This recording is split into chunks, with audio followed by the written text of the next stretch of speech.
the Mana Fool number 500 live stream spectacular nonsense. We had to do this again because OBS decided that it didn't want to hear my other dorks, even though it said that it could hear them. I don't understand it. You don't understand it. Nobody understands it. But I'm Chewy, and look, you can see other dorks. Isn't that amazing? Isn't it? No. Oh. I see you guys all the time. It doesn't do anything for me. I saw Chewy on Friday. Really? Oh, yeah, right, because we had lunch and gave you a camera. Duh. So, yeah, I'm Chewy, the lead dork. That works. And look, I made this nice little video. Those of you watching live, you see the cute little thing. There's another scene I had to make, too. It's much better than this. And then those of you watching later on YouTube, welcome. You should have been at the live stream, man. It was hot. Let's say. So, hey, you other dorks that I can totally see. Who are you? I'm Brian. I'm the lead rambler. I am the tangent master, coming at you both in your face, and my face, and the faces, and the face. Face Off. It's a great movie. Face Off. I'm Mike. I'm the rules guy and the game lore guy. And I think I need to be careful about laughing because I just noticed that when I do it, it makes my camera shake because I actually have the laptop on my lap. So that might be a problem. We'll see. Mike is high-tech as hell. And I'm Dirk, the self-proclaimed greenest man alive and moral compass of the group. And despite what Chewy says, I actually am just an actor. And Dirk is the disembodied voice that you hear. Except only the people watching the live stream heard that. So that's awesome. What? Shut up, phone. By the way, for anyone who's trying to message me through other means, I can't see any of that. So, stop it. Dirk's real voice is now following me on Twitter. Oh, it's awesome. So you'll notice that there's another voice here, and he's bad at this game and forgot to grab a camera from places where it was legal. So, hey buddy, who are you? Hi, I'm Jake. I'm from the internet. He's Jake from the internet. Not State Farm. Not State Farm. That's a different Jake. That guy sucks. He wears khakis. So yeah, this is episode 500. We had no idea what to do for 500 because We're bad at this game. Well, that it's a really high number. Yeah, and amazingly next week we're just gonna get even bigger. But luckily Jake had an idea to do for the 10-year anniversary back in November that we couldn't make work due to scheduling issues, and he was like, "Well, let's do it for 500." And I was like, "Right." And then I completely forgot because that's the last time it had been mentioned. And then I'm like, "Guys, we don't have anything for 500. I don't even know what we're gonna do." And Jake popped up in Discord one day and is like, "So we're doing this for 500, right?" And I went, "Yes." Thank you. Yes, we are. Serendipity occasionally wins the day. Oh, I love that movie. It's pretty good. John Cusack, right? Yeah. Yeah. Oh, and Fayan Says just subbed for the 4th month in a row. Thank you, sir. He's a sweetheart. So... Wait, Chewy, are you going to turn off notification sounds for the podcast itself? Nope. Because we would have... Then I would have to go into Streamlabs and do all that right now, and I'm not going to do that. So this was a live stream, so if you're listening to the audio-only version, expect to hear that a lot. That was Mystic Remora subscribing. Thank you.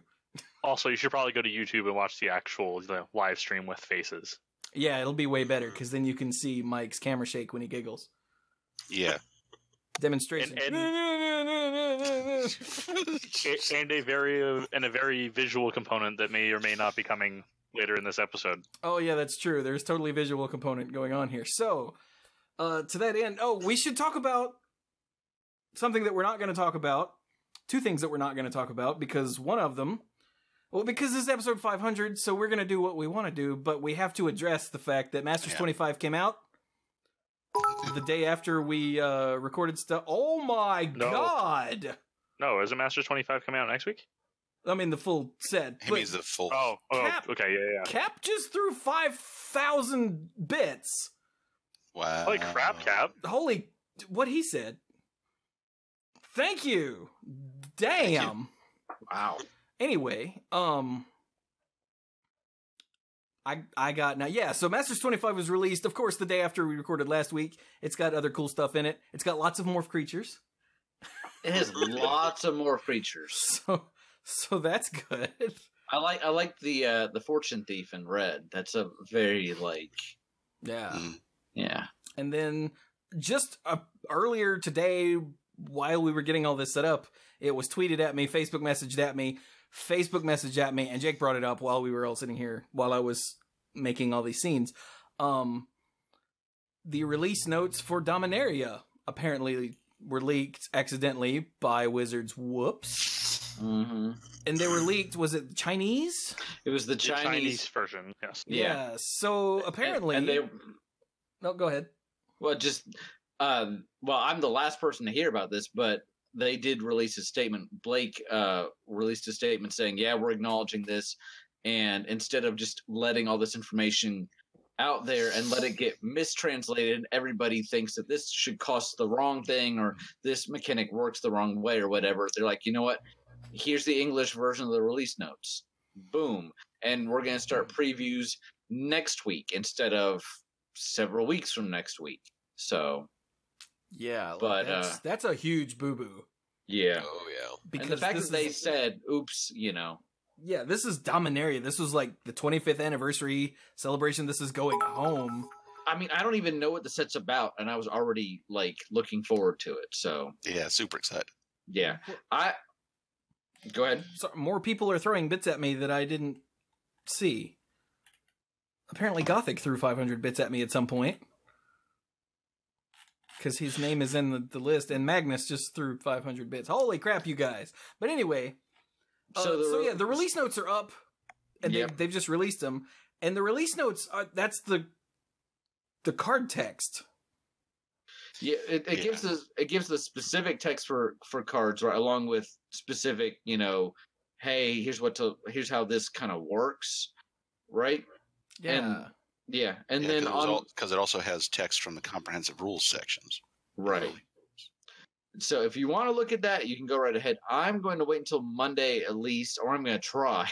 We'll see if I hold to that. But I want to see the mechanics article. They're going to go ahead and put it up on Monday.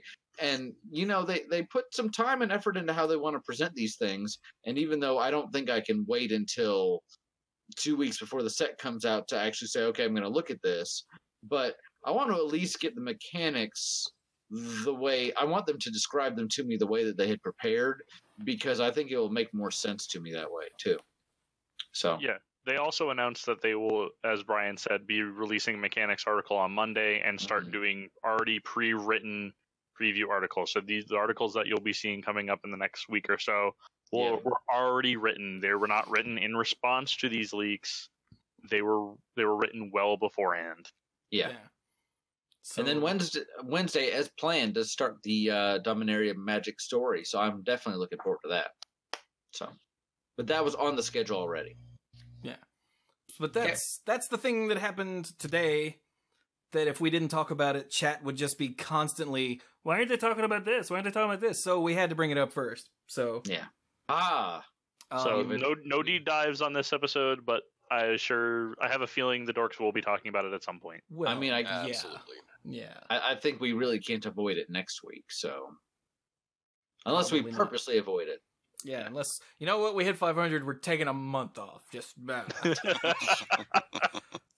Yeah. So, that is that, right? That was it, right? Nothing else?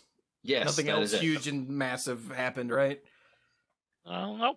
Oh, yeah, and Mystic Remora just reminded me, yeah, they're not adding a type of mana to your mana pool anymore. So the words mana pool on card text will be disappearing. Yeah, so we no longer get free advertising on every land and every mana producing everything. And that makes me sad. Not that it was doing us any good, but still. Also want to thank several Wizards people for the shout-outs today, hang on. Oh yeah. Not necessarily shout-outs, but Jeremy Knoll mentioned us in the latest Split Second episode that we were hitting 500. He even gave date and time for the stream. So big thanks to Jeremy, from Star City Games. Ruben Bresler retweeted my tweet about it. He's a sweetheart. Who? Oh, and Trick Jarrett. There we go. I was like, there was someone who actually works at Wizards, damn it. Yeah, Trick Jarrett. Awesome. Tweeted about it. So that's pretty awesome. We can't get a preview card, but we can. Now I don't even want a preview card. Okay, that's a lie. I totally still want a preview card. Don't worry, it will come from Corset 2019. It will be something that was a reprint. Probably, yeah. Whoops. So that is that. So the meat of the episode. We couldn't call it Magic Jeopardy for legal reasons. So in the Hearthstone community, because for some reason in Hearthstone they like to add the letters I and O to the end of everything. I don't know why. They do Jeoparino, but that's really dumb. So we are doing Magic Jeopanaria. Which I swear we decided on that name before they accidentally leaked the release notes. Swear on my life. At least before the post on the Magic website went up. Yeah, correct. I was like, what do you think about this? And Jake was like, sure. I was like, no, I was serious. So, to that end, let's reveal. Boom. Oh, crap. It's not there. Why isn't it there? Oh, no. Oh, no. Open the Chrome window. Chrome window. It's right here. That do it? No. Oh, wait. Hang on. I can fix this. I fixed Magic it before. of live television. Properties. Yep. Yeah, this. Okay. How did I fix this before?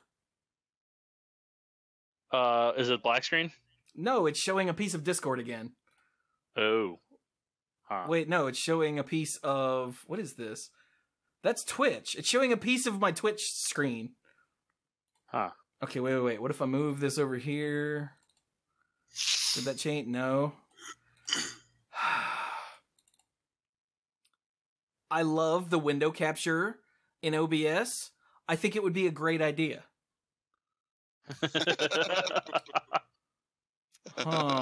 Okay, I don't know how to fix this. Hang on. What if I remove it? Yeah, probably remove re-add will probably do the trick. Yes, and then re-add. This was working before I had to shut down OBS. These guys all saw it. Yes, it was working. Yeah.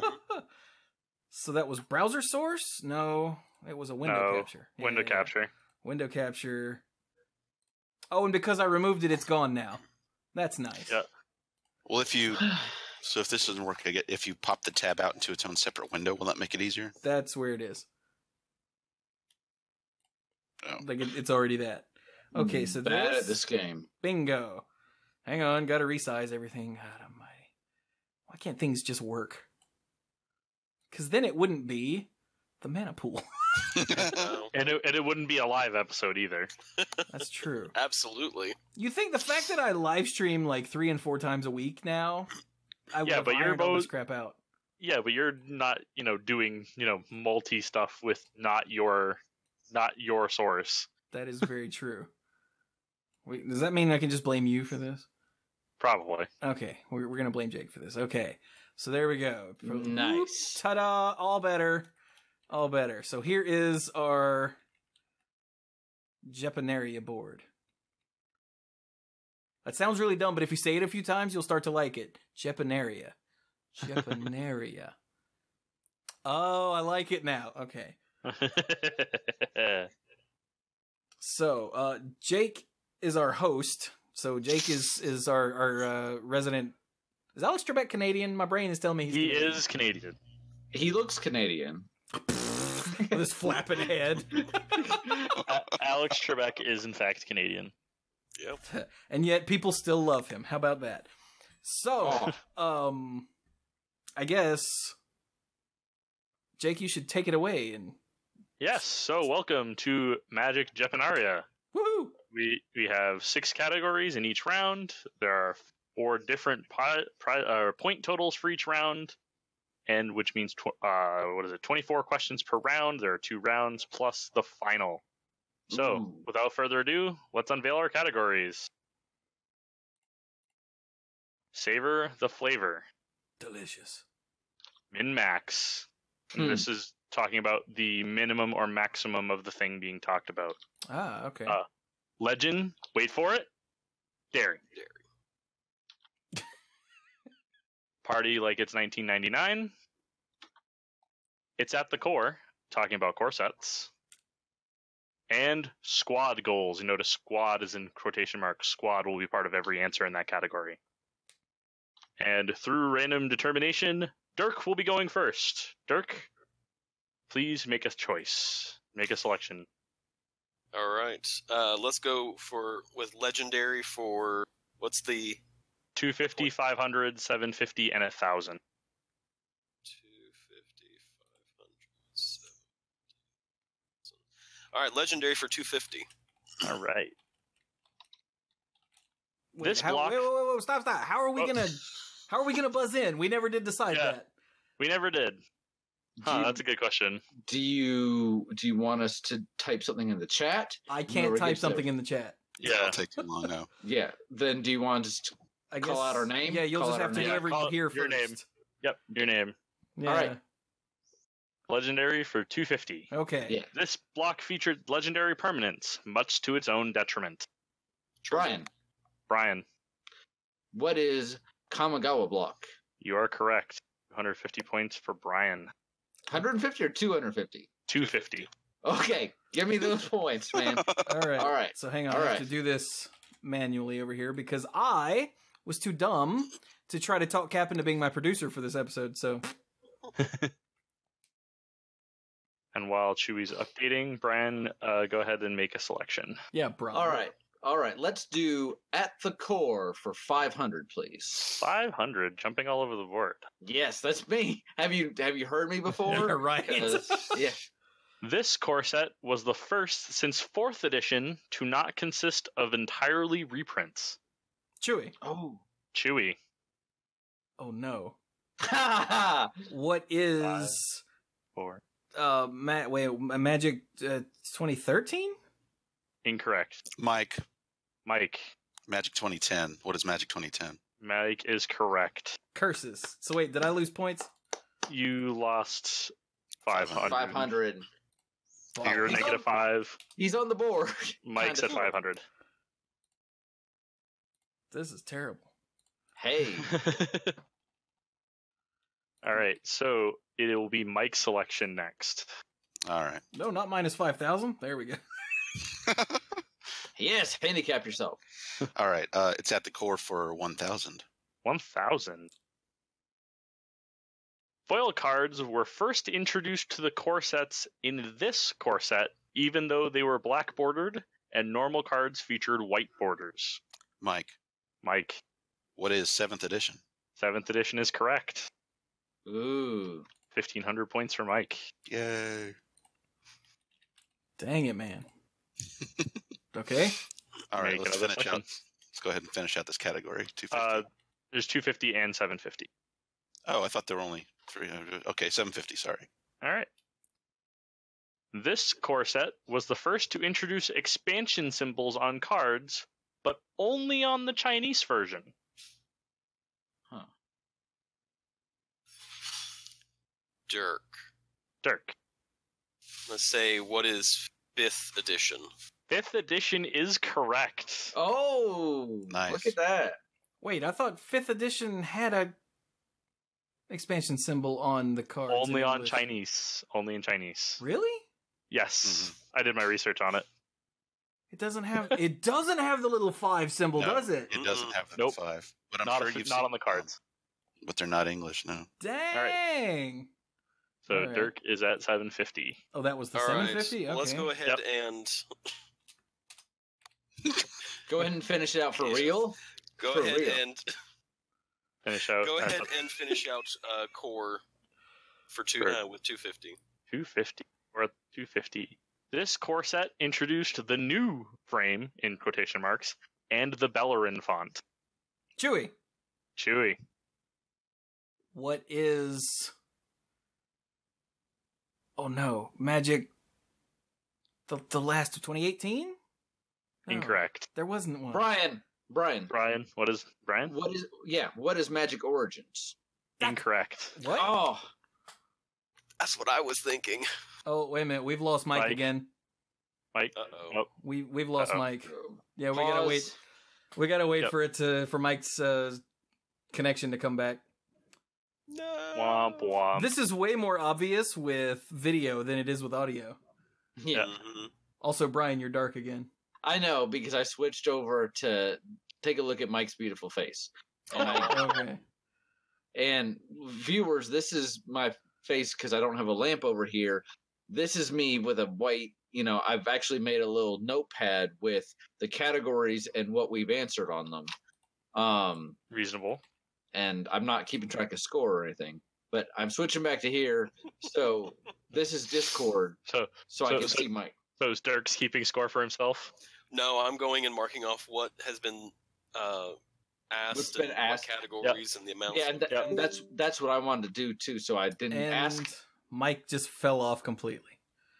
Oh. That means that the my scenes are now completely screwed up.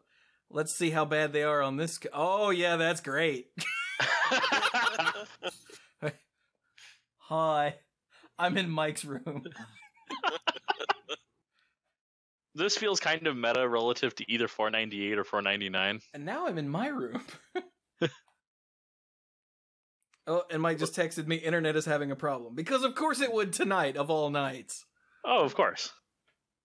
Absolutely. That's how live episodes end. Anything we do always ends up this way. Or anytime we have any kind of new technology.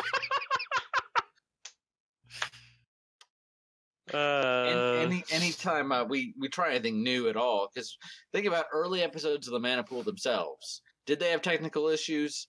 Constantly. Yes. They, Infinite? Dude, okay, we'll tell you what. I'm gonna... Wasn't it originally joked that the musical Well, that didn't work. interludes between sections of the Mana Pool were just to cover up technical issues? I don't remember hearing that, but it actually makes a lot of sense. I don't Yeah. think so. That's what it felt like to me. I could see people drawing that conclusion. Let's just put it Yeah. that way. But that's not actually why we did it. That was more No. just. Yeah, I know you segue. were actually taking a break. Yeah. Either actually taking a break or just a quick segue. Now we don't take breaks. Yeah, Yeah, because Except for Grizzle Mike- better I don't remember except that. except when Mike falls off the call. Oh, wait a minute. I guess I can update some scores. Yes, you can. So it's currently Chewy at minus 750. That's not right. Yeah, because you Yeah. guessed wrong on the You 500. guessed wrong on Oh, on is the this the 500. 250 we're on? Yeah. Yes. Oh, Yeah. okay. So you're at negative 250. I should be at 0 because I got the first one Brian- right and this one wrong. Brian is now at 0. Dirk is at 750, and Mike is currently at 1500. And that all sounds about the way I would expect it to be. So Chewy and I are negative, yes, and Dirk is doing well, and Mike is way in the lead. Wait, So- Brian's negative? Well, Brian's a zero. I'm 0. Okay. I'm 0. Might as well be negative. And look, I can't even put it on the just me screen because OBS Discord is using my camera, so OBS can't see it. So if I put it on the screen, the scene that's just me, just so you guys aren't looking at nothing, you're looking at literally nothing. I guess. So are we going to make the official ruling on Mike getting a crack at this? So he's just going to have a quick. We'll reread it. I think we should give him a chance, but Yeah, I'll give him a hopefully he'll crack be at it. back before Yeah. 10 o'clock.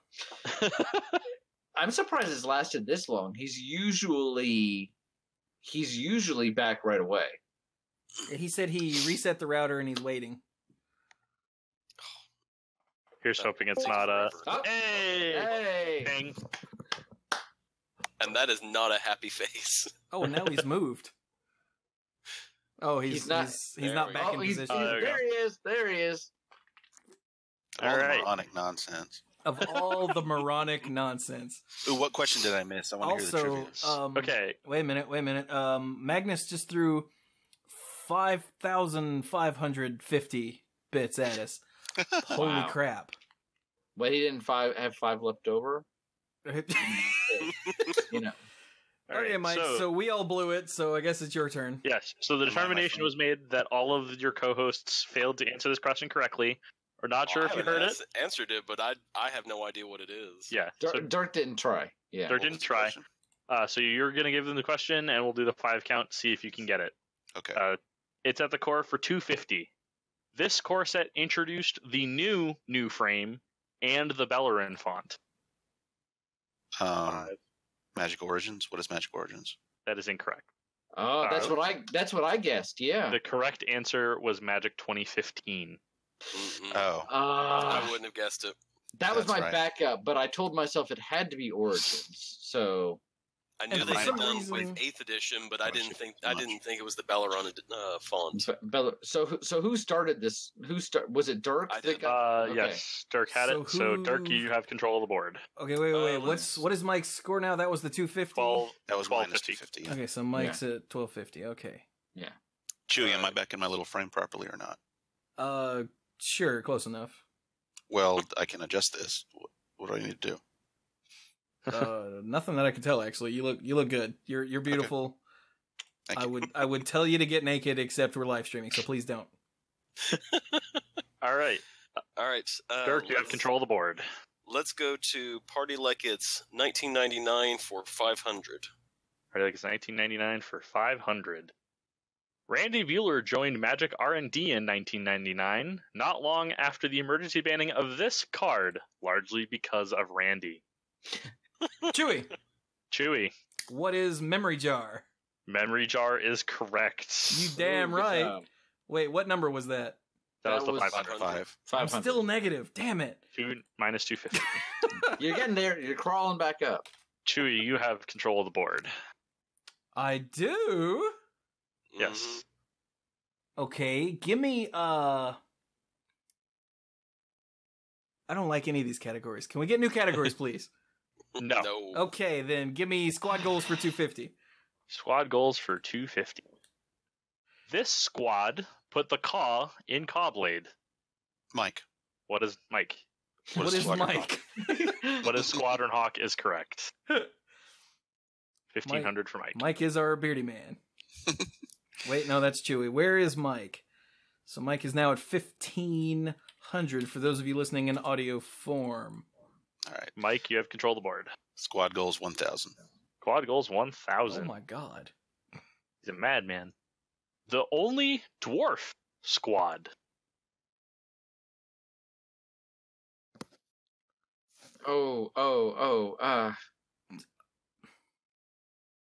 Beep, beep, beep. The correct answer was Bomb Squad. Oh yes. Oh, I was like, I'm glad I didn't say something silly, but yeah, I'm like, Lobber, yeah. no, bomb, no, dwarfing. mining. Yeah. Okay, Mike. Mike All still right. has control of the board. Squad 750. Squad 750. This, the only squad artifact, behaves similar to Pentavis.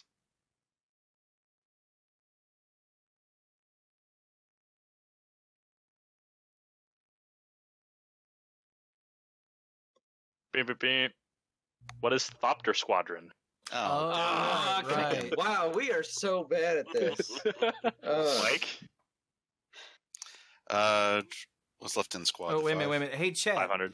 I know you guys want to get in on it, but just in case anyone's watching, try not to throw anything in the chat. Just Early. in case, yeah, early. Mike, you have control. There's only 500 left in squad goals. All right, let's hit that one. All right. This squad is one of the few goblin creatures with flying, but certainly costs the most.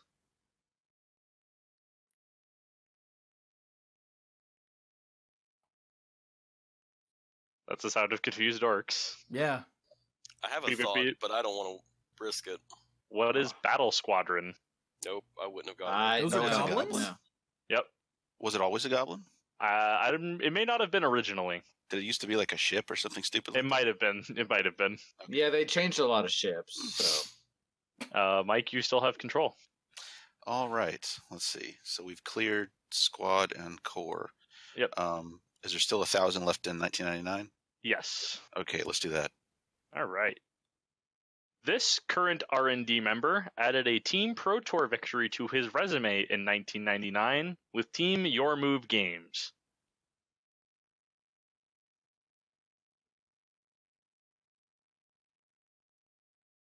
Sounded confused, dorks, once again.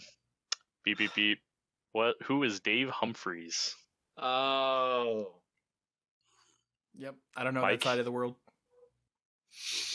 All right. Wow. 1999 750.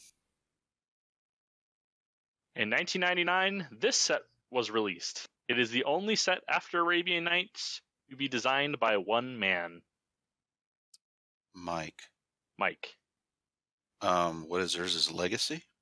Incorrect. Dang it. Mike's at 1,000. Mike. I can't buzz in again. Dang No. Sorry, Mike's at 750. Okay, wait. Give you You're giving me you're giving me too Sorry. many things at once. Okay. Don't change the score yet. Okay. Okay. I already forgot the damn question.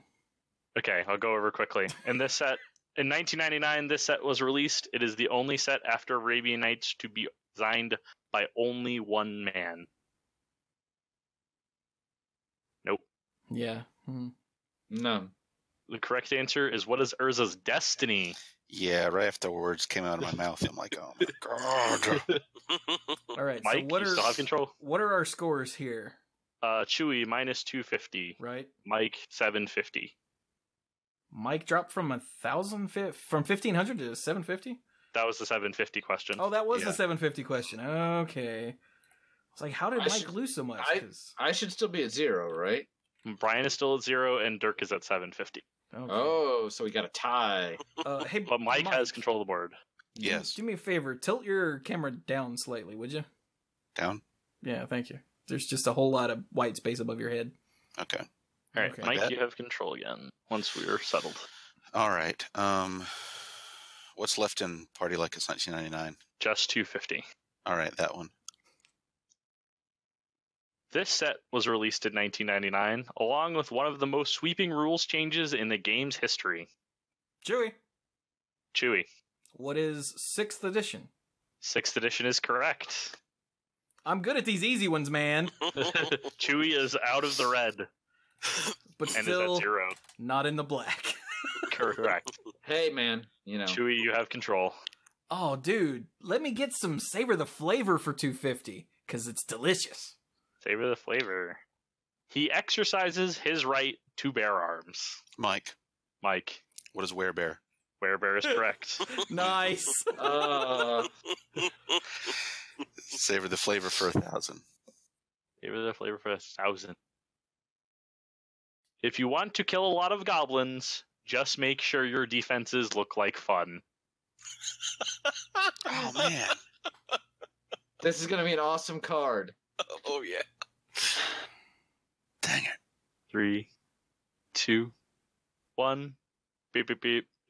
What is Light Minefield? I could see the art, but I could not for the life of me remember what it was called. Okay. I wouldn't Mike? have gotten that. All right. Savor the flavor 750. 750. It teaches you to play dead. Mike, Mike, what is Watchdog? that is incorrect. Mike's down to 250. Anyone else got a guess? No guts, no glory. Beep, beep, beep. What is Wild Mongrel? Oh. Oh, yeah. Okay, wait a minute. Chat is telling us that Mike is at different scores. He should be at 250 currently. Okay. With the most recent one. He was just at 750, so Oh, wasn't he? Yeah. I had him up to 1,000. 750, and I was at 1,000 because I took that 250. Okay, Yep, Savor the right. flavor. And then you just dropped. No one answered the 1,000, and then I just got wrong for 750, so 250 is right, isn't it? Okay, Yep. good. Yeah, okay. He's correct. So 250. 0, All right. 250, 0, 750. Nice. Okay. Dirk is in the lead by not saying anything for a while. By going, oh. Mike, you have control. All right, savor the flavor 500. Greatness at any cost. Chewy. Chewy. What is... I can't say what is Bob. What is Dark Confidant? Both answers I would have accepted, so you are correct. Okay, good. Chewy's at 500. What? Who you have? Look at me being on the board. Chewy has control. Min-max is full category. Legendary has 500 through 1,000 left. You would have accepted who is Bob? That's terrible. Yep. Or what is Bob? How is Bob? What about Bob? Where is Bob? Chewy? Okay, give me Legend. Wait for it. Dairy for 500. 500. This block featured less legendary permanents than was expected, but utilized them brilliantly. Mike, Mike. what is... Oh, freaking hell. What is... I don't think I'm right anymore. What is Legends? Legends is incorrect. Dang it. Brian, Terrible. Brian. what is Theros block? Theros is correct. No. So Alright. Brian is at 500. Mike is at minus 250. All right, let's do min max for 250. Give Chewy Alright. a second. Yeah, please. Oh yeah, please yeah, hold. yeah. Yep. Sorry. Bam. Once Chewy looks at the camera, I'll So be good. you said Mike is at minus 250, Brian's at 500. Correct. Okay. Min max for 250. Yes, sir. Max. Converted mana cost. Not silver bordered. Chewy, Chewy. what is 20? Incorrect. Brian, Mike. I heard Brian. what is 16? I'll take it, although I was looking for the card that wasn't specified. Oh, 16. what is Draco? Draco is correct. I Ah, thought you were Brian looking would know for the that. number 2. Yeah. Okay. That was my bad. So you're looking for the card that matches. Card and or thing. Okay. Okay, so what Because that's number? relevant. What amount was that? 250. 16. It was a 250, yes, sorry. It was 250. 16 points. Okay, so I only lost Brian, 16 it's a- points, but Brian gained 16 points. Got it. Chewy at 250, Brian at 750. All right, let's do Legend. Wait for it, Dairy for 750 points, please. You ready, Chewy? Yeah. Okay. This legendary creature featured twin arts and ignored the legend rule. Chewy. Mike, Mike. what is the Brothers Yamazaki? Brothers Yamazaki is correct. Yes. Mike is at 500. I got ripped off. You did, sorry. Judge. Hi. How can I help you, players? I would like I'm a to level one appeal judge to for the this head game. judge. I am the head judge. Damn it. Never mind. Mike? All right, so there's just one left in Legendary. Yep. The 1,000, let's hit it. All right. This legendary creature from Nemesis, when played first, usually won you the mirror match. Chewy. Chewy. Who is Lin Civi Defiant Hero? Lin Civi Defiant Hero is correct. How did I not? Wasn't get that? even playing back then. I saw her in my head, but I didn't remember the name. So before we go to the final category again, what are the updated scores? All right. So the current I am at score is- 1250. Yep. Brian is at 750. Yep. Hey, Mike is at 500. Dirk is at 750. Correct. That's what I have. nice. So Chewy has control of the board. Well, Where do you want to go in max? we're gonna min max for 5. 500. Min. Cards in a set. Please give me the set. Mike, Mike. Arabian Nights. Arabian Nights is correct. Yeah. Mm. And All right, just set like to that, 750. We'll go up this time. Mike after is Chewy's at 1,000. score. All right, 750. Max. Total combined power toughness. Non-Eldrazi. Mike, Mike. what is Croson Cloud Scraper? That is incorrect. Mm.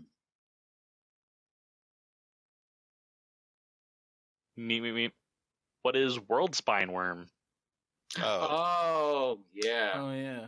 All right. So Because it's Mike, a total of 30.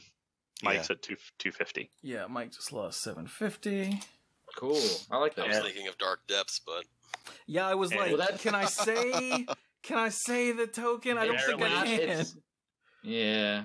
And reminder, this is for the card, so I won't say it again. And 1,000.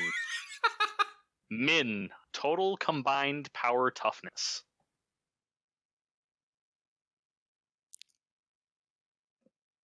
Oh, what's that freaking card's name? Damn it. Mike. Mike, Spinal Parasite? What is spinal spinal parasite is correct. Okay. At minus oh, yeah. 'cause 2. it's yeah. Nice. Very Good nice. job, Mike. Good job, Mike.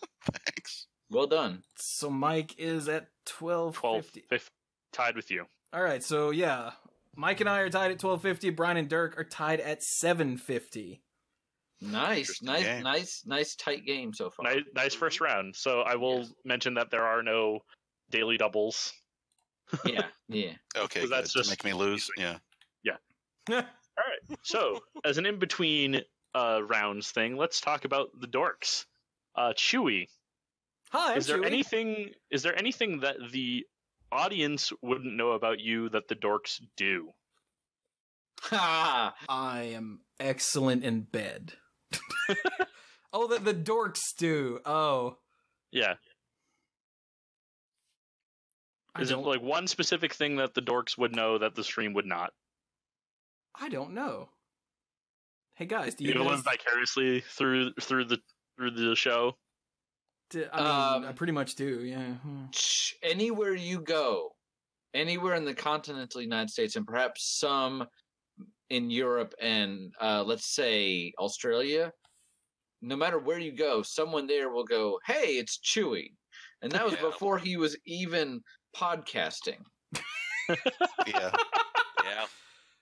You would Okay. walk on campus and all of a sudden be like, "Hey, Chewy," be like, Yeah, Who's these that? guys did hate to walk across campus with me because I knew everybody. everybody knew him. It was bad. I distinctly remember. I think it was Mike once who was like on the way to get food after we were stopped. I stopped to talk to someone like the third time. Mike was like, "I'm going without you." I'll catch up in a minute, bro. That I think I said said that once or twice. Oh, it too. might have been So- Brian then. No, we all might have said it. At some point. Probably. More likely than not.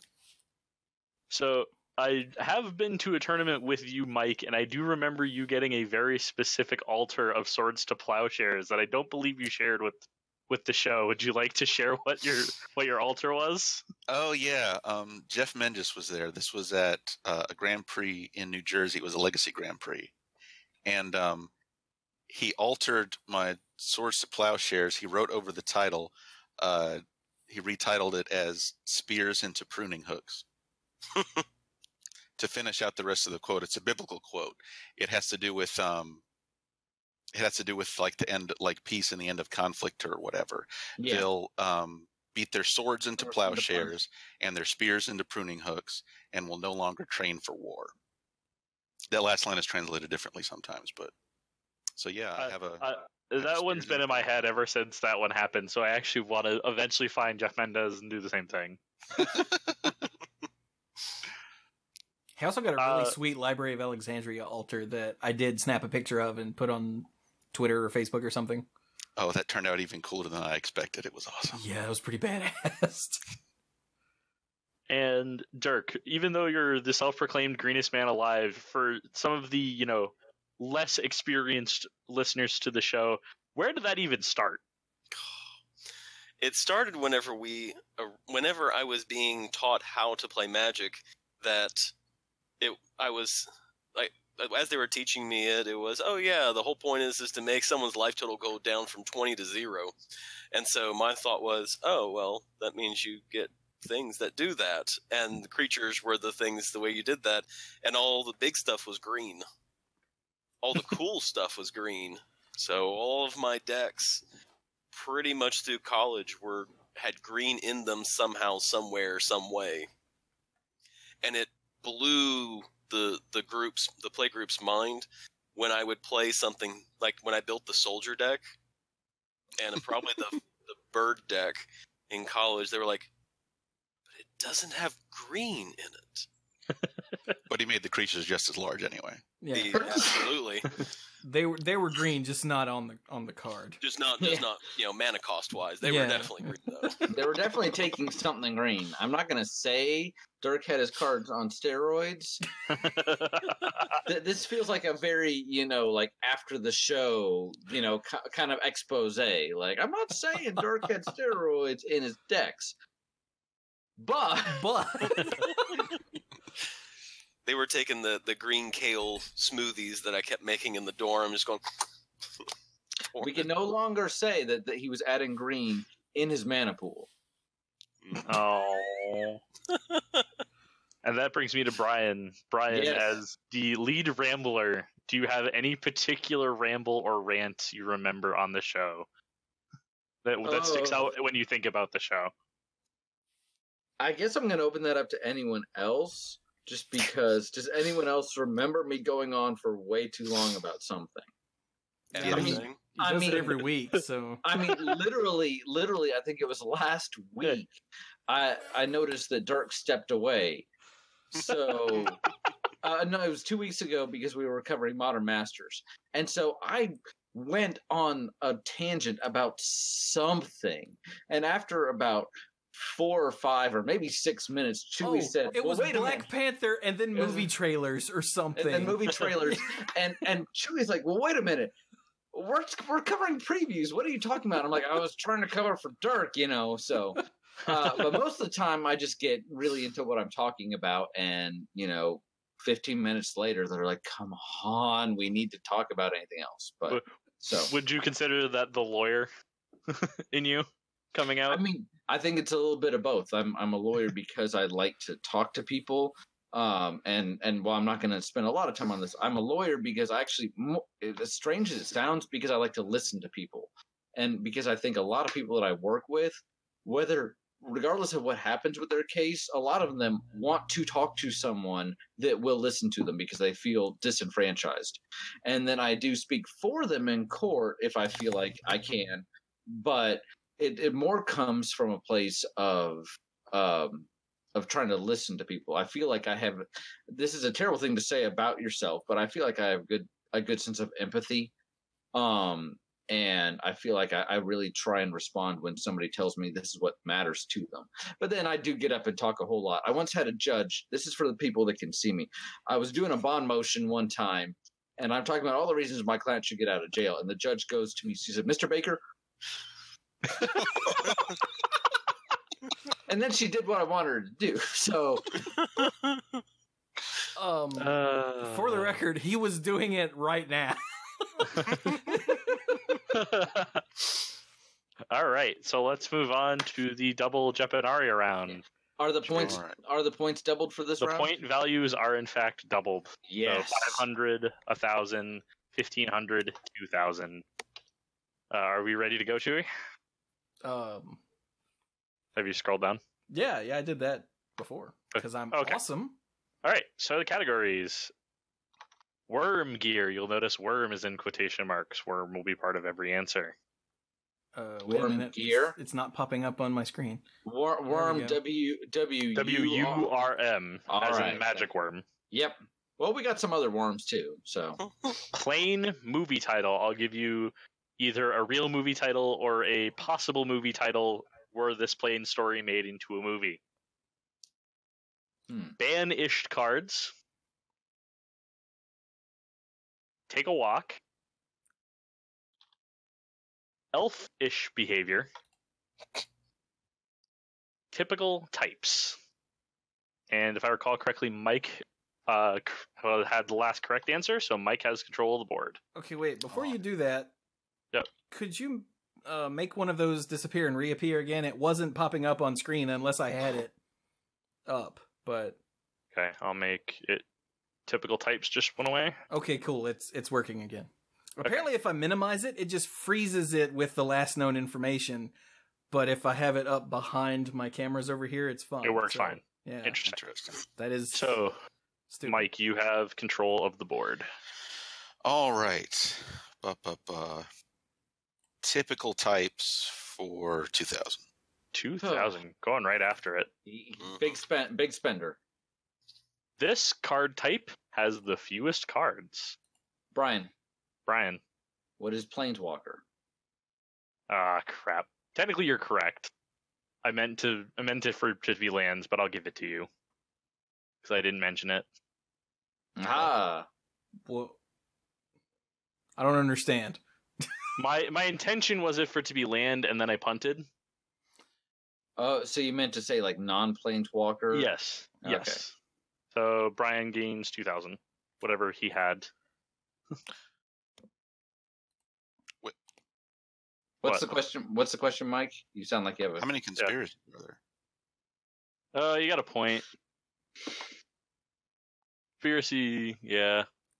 Oh yeah, that's Anyway, not whatever. silver bordered, is it? Yeah. Brian rang in and gave the answer that you were willing to accept, so that's fine. Yeah. So what did Brian have now?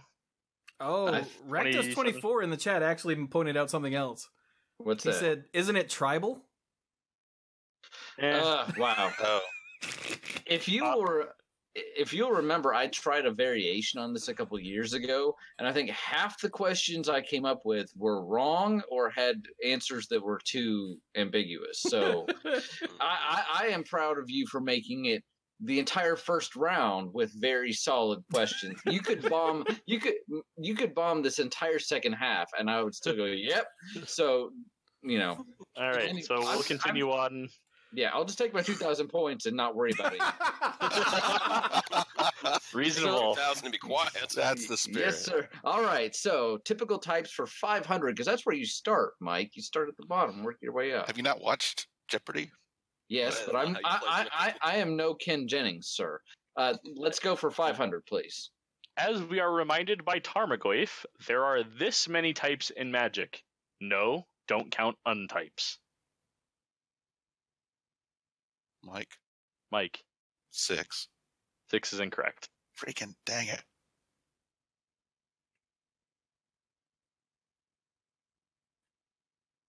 Beep, beep, beep. What is 8? See, after the last question, I wasn't going to ring. Yeah, I on was that like, one. I don't know what I'm supposed to count or not. Yeah, so let's go Well, with types that can actually end up in a graveyard. So. Yeah, yes. So, yeah. Brian? So let's go with typical types for 1,000, please. Yeah, let's get out of this category so we can go back to ones that aren't wrong. This ill-fated type, appearing first in Future Sight, thematically tied non-creature cards to their associated creature types. Chewy. Mike, Chewy. Yeah, What is tribal? What is tribal is correct. That's why I had to keep my mouth shut. I'm like, technically tribal? What? How much was that? That was 1,000. That was 1,000? Wow. That was 1,000. Well, it's double the points. I'm awesome. Double your fun. Chewy, you have control. Are all of our We're down to 1,500. Our scores right, by the way? 2250 for you, 750 for Mike. Oh, because yep, that's what I thought. Mike got one wrong. Okay, hang on. Yep. And Dirk's still at 750 and Brian's at 2750, right? Yep. Okay. And you have control. Aleph Cat said, "I currently have more viewers than Conley Woods." Ha! Hey! Sick. So only 1,500 left of typical types. All the other categories still have full boards. All right, well, let's go ahead and knock out typical tips. Baby. The most cards of a single type belong to this type. I thought this game was called Magic. Mike, Brian. Mike. what is creature? Creature is correct. Yeah. All right, so now Mike is 2250. Yeah, just got to figure out where the button is. 2250. Bam. And Mike has control. All right, let's run Worm Gear for 2,000. Worm Gear for 2,000. This mono white worm is very unique. It can't attack until it blocks. Mike, Mike. what is Elder Landworm? Elder Landworm is correct. We're going to ask about the old cards Mike's going to win. I mean, I yeah. almost had it, but by the time my I mouth could tell opened... Chewy almost had it. Yeah. Which is funny because Mike is the youngest of us. Wait, So- how much was that, 2,000? 2000. 4250. Mike? 40. Wait a minute. All there right. was a sound. Yep. What was that sound? Ba-ding. L. Menz is now following. Hey, thank you. Okay, keep going. Mike said 4250. Go ahead, Mike. All right. Worm Gear 1500. Worm gear for 1500. This equipment doesn't have the worm subtype, but does in its name.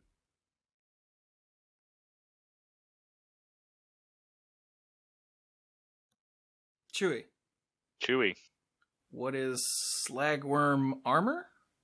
Slagworm armor is correct. Nice. I could see the art. I couldn't figure out what Nice. the name was. Also, wait a minute. I 37. screwed up. Good job. I was assuming it was some kind of like living weapon equipment. 3750. Jacob didn't actually make it visible. That's why it didn't update. Okay. No, it was visible. Okay, weird. Because I just pulled it up thinking, oh, I must have minimized it, and it didn't. Is it updating correctly now? What was that? Draconic 367 is now following. I don't know. Okay, now it is. Yeah. Okay. Okay. What was my score? I didn't even see how much that was. 3750. You got 1500. 37. Yep. 50. Yep. And you have control. I have control. Okay, well we're gonna do the worm gear for 500. Mike. I don't make the rules, man. While not the only artifact worm, it is the well-known one. Chewy. Brian. Chewy. Where does worm coil engine?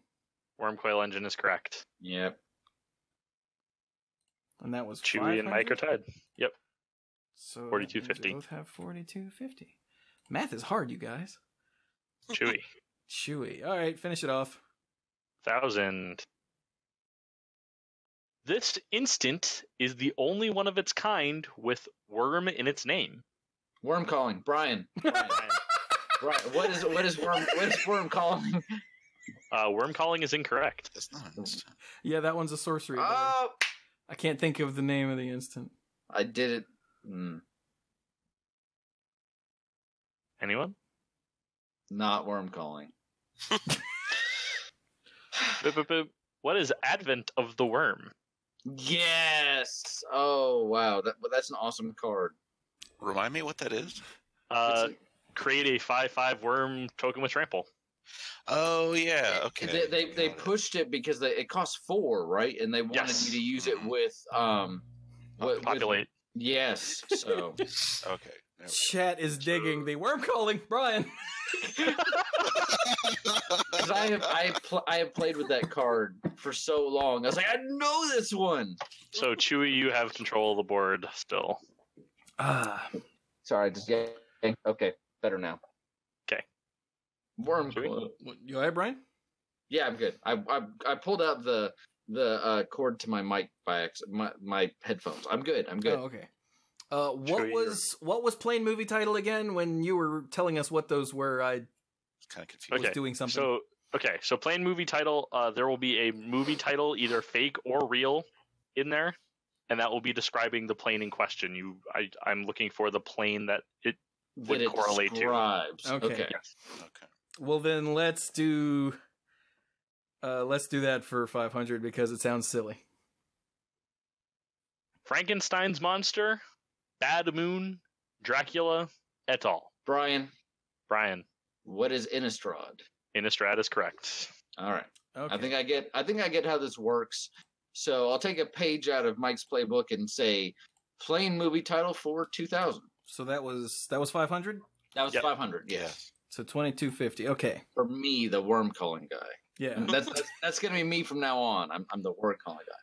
Game of Thrones. Mike, Mike, was Tarkir? Harkier is incorrect. I know the set. Oh, damn it. Yeah, you thought of I it know too, the didn't you? plane. I can't think of the name of the plane. Yeah. Yeah. I know this out. What is Fiora? Yeah. I was like, it's conspiracy, but what's it Yeah. called? Okay, Oh, so what was that? Hey, That's neat. Spartan, thank you for the sub. That's awesome. And how much did? So Wait, how Mike much sent did? it. Mike lost 2,000.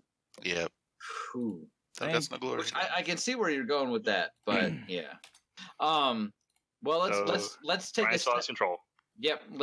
Worm calling, please. Call me worm calling. No, I'm kidding. Oh, wait a minute. Yeah, hey guys, if you're in the chat, please don't throw out answers just in case. Okay. Let's go down to 1500 for plain movie title. Honey, I Let the Eldrazi Loose.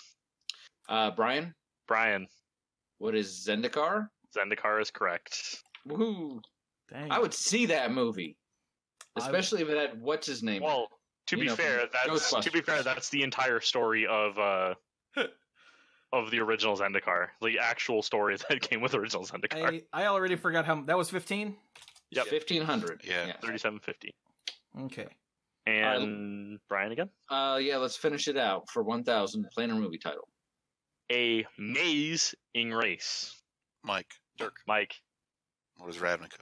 Ravnica is correct. I kept That getting was tripped really up on that. bad. Oh, it was horrible. It was horrible. I kept wanting to say the name of the set. It was tripping me up. I mean, to be fair, 3 of them had sets named after them that way, so it worked out. But How much was that? 1,000. That was 1,000. So, and Mike has control. Now that we're between categories, let's do a quick score recap. So Chewy is at 4250. Mike is at 3250. Brian is at 3750. And Dirk still at his 750 from the beginning of the round. Mhm. Nice. He is holding strong. He is waiting for us to all tank our own scores. And Mike has control. Everyone's like, I could do that, but everyone buzzed in before I could get there. All right. Banish cards 2000. Banished cards 2000. While not explicitly banned, a large portion of cards from this set were restricted in competitive play for more than a year. Why? Flavor reasons. Mike, Mike, what is Legends?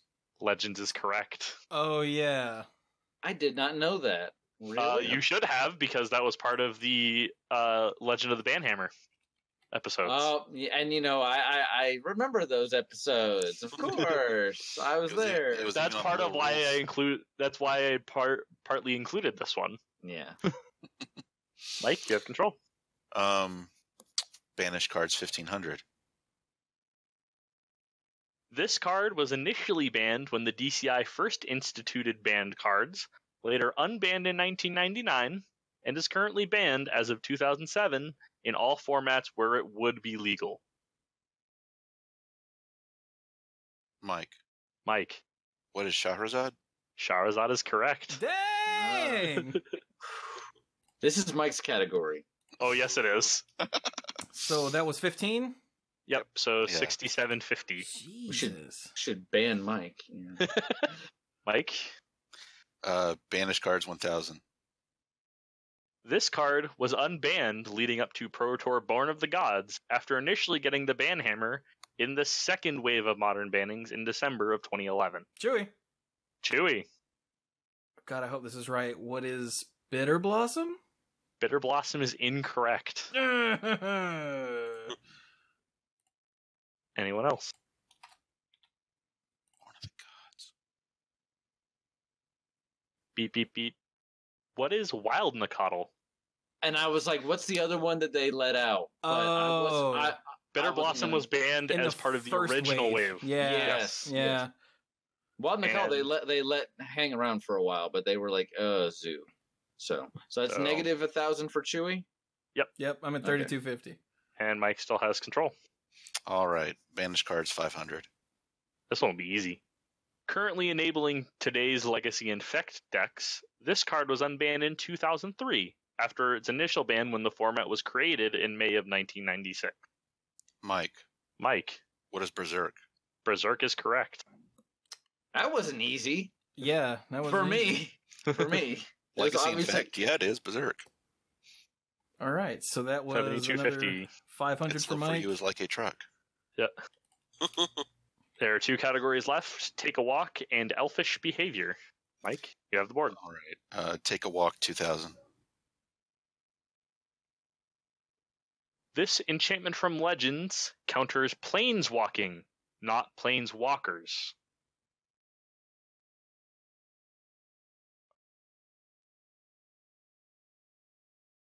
The looks of confusion on the dorks is just amazing.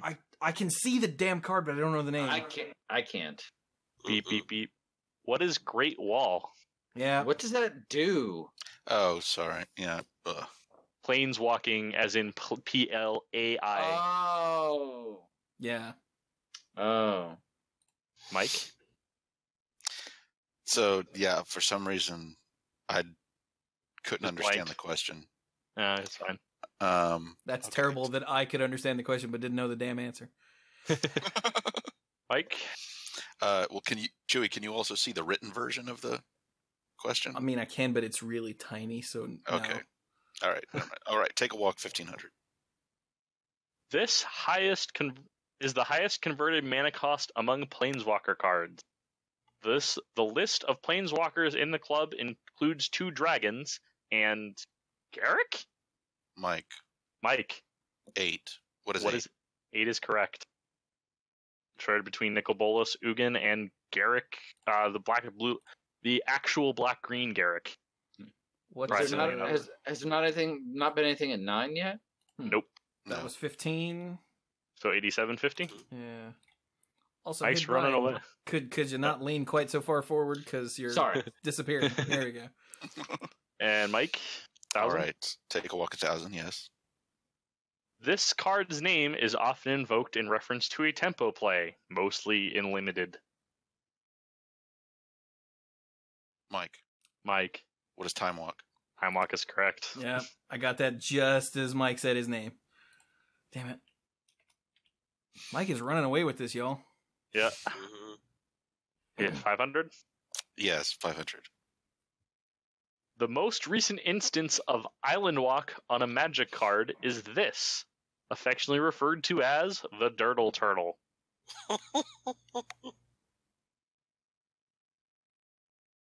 I'm surprised this one's stumping you.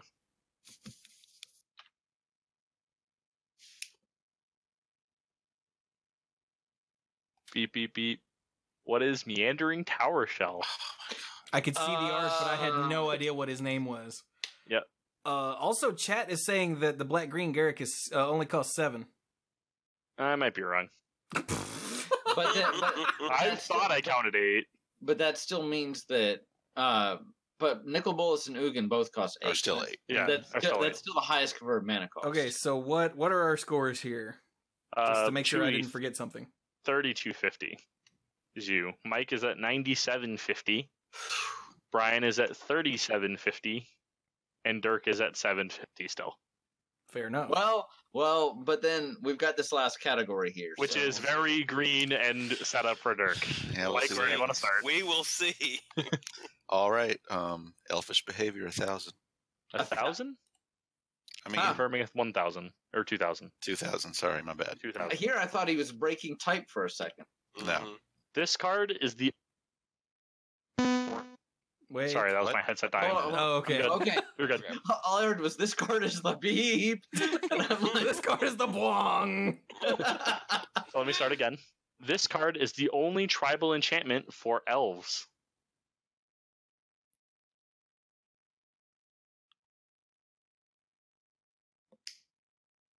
Mike, Mike. prowess of the fair. Prowess of the Fair is correct. Okay. Oh, but you didn't phrase it in the form of a question. Oh, freaking damn it. How much was that? 2,000. Jesus. So 11,750. Yep. I'm sorry, Mike. Our system doesn't go that high, so you're gonna roll back over to 0. Disqualified. Yeah, this is the Y2K bug all over again. So Oh wait, so the not answering in the form of the question wasn't a problem. No. No. I no. Now I'm Come on, just man. giving you crap for not doing things right, you idiot. Yeah. Okay. I never explicitly stated it had to be. apparently you don't even have to answer with your real name. So not that kept me from losing that question, but All Mike, right. Elfish 15? behavior, 1,500. right. Several cards create legendary tokens, but this is the only elf creature that does. Brian, Brian, who is Tolsmir Wolfsblood Turlsimir Wolfblood is correct. Nice. from original Ravnica? Correct. He makes a Brian wolf is called something. Bojan. Yeah. I could remember the name of the wolf, but I couldn't remember his name. So he's what, a 52? I had 42. No, you're right. It is 52. Math is hard, 52, man. 50. Yeah. Brian, All right, 1,000 or 500? Let's go to 1,000.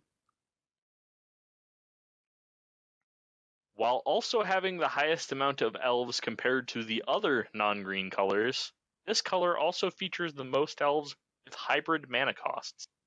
Chewy. Chewy. Wait, we're looking for a color, right? Yes. Okay, what is black? Black is incorrect. What? Dirk. White.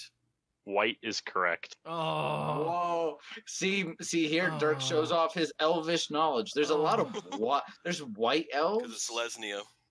Selesnya. Yeah, the Celestia Guild. So that was 1,000. Yep. and So, yeah. so you're at 2250, Chewy, and Dirk jumped up to 1750.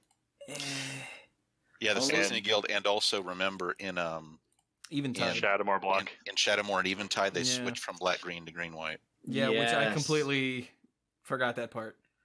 All right, And final question. Elves seem to have a lot of lords, but this was the only elf ever printed with lord as its creature type. Dirk. Dirk. Elvish Lord. Or is that- Incorrect. No. Yeah, I Mike. guessed that one. Mike. Elvis Champion. Elvish Champion is correct. So how much was that question? That was 500. 500. Five. Yeah. So Dirk's down to 1250, while Mike goes up to 12,250. Jesus, Mike. So So the current scores are Chewy at 2250, Mike at 12,250, Brian at 5250, and Dirk at 1250. So I'm now going to reveal the final whatever this is. Jeopanaria. Yeah, Jeopanaria category. The category is story moments on card. okay, and I do would like we to have you all send me your wager for this round. All right, so just send it as a private message. Yes. Okay. I don't know if I want to be boring or exciting. Go for exciting. I would think the answer to that question would be obvious. Well, so I was thinking that you would go all in and miss it in true Mike fashion, be in the lead the entire way, and then fail at the end.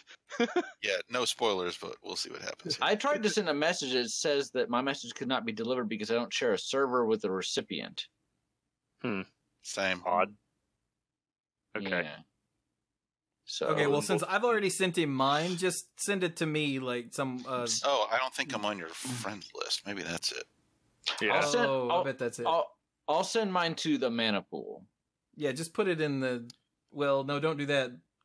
Send him a friend request and try again. Oh, okay. I Yeah. guess if Okay. I want to be I sent one to Mike. Pretty sure. add friend. All right. Sounds good. Apologies, everyone, Brian? for the closest There we of go. Brian's face. Yeah, sorry. Brian, did you get me? Yep. Did you get my message? Yep. Okay. I'm just waiting on Dirk's friend request.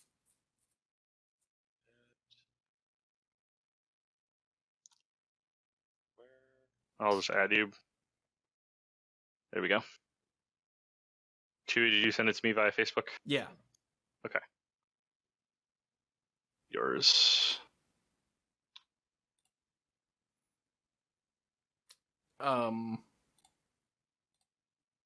So I have an idea, you guys. Yes. We got an email from Eric. Did you guys get that?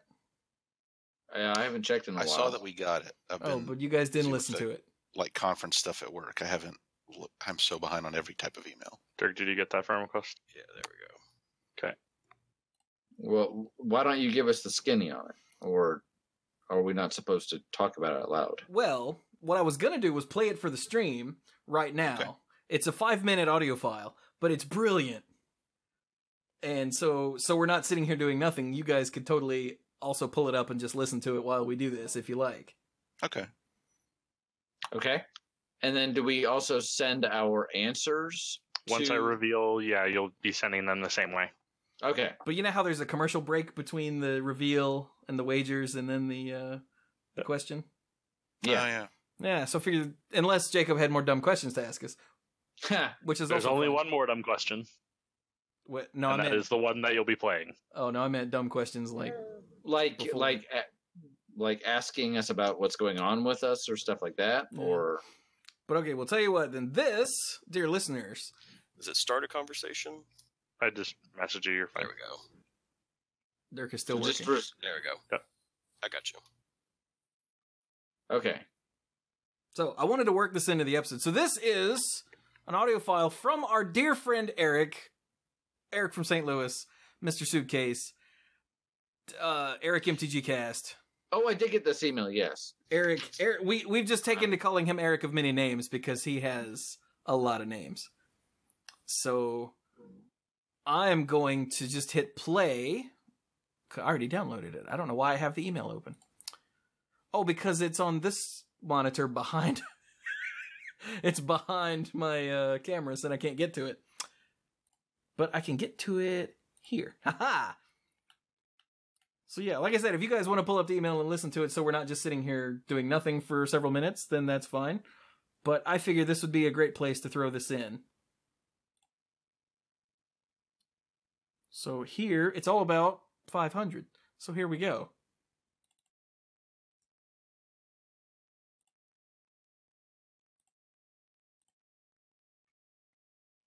Here we go. There it goes. Hello, Chewy, Brian, Mike, and Dirk. This is Eric MTG Cast on Twitter. Eric from St. Louis, he of many names. I just wanted to congratulate you all on reaching 500 episodes. It's a huge number. And to put that in perspective some, I wanted to start off by doing some comparisons to probably the two most popular sports in the United States. So let's start off with the American pastime of baseball. And that is 500 episodes is like playing 3 complete Major League Baseball regular seasons. Now, the average Major League player plays for 5.6 years. So that means you're more than halfway through the average baseball player's career. Nice. Let's move to football. There are 2 different numbers for football as far as the average length of a career for a player. The NFL says 6 years, and the Players Association, they say 3.3 years. So if you're very generous and you count the 4 preseason games as part of the season, that's going to be 20 games a season. You are already over 4 times as many games as the NFL says that you're going to play as a player, more than 7.5 times as many episodes as a player says, according to the Player Association. With just as many head injuries. But let's move out of the realm of sports and into realms that are more closely paralleled to what you do. And that is, let's talk about TV shows. I picked some iconic ones to compare episode counts to just so people could put things in reference. An oldie but a goodie, The Prisoner, 17 episodes. Blow it out of the water. Breaking Bad, very popular, 62 episodes. The Jetsons, 75 episodes. So we move into something maybe more up your alley. Star Trek, the original series, 79 episodes.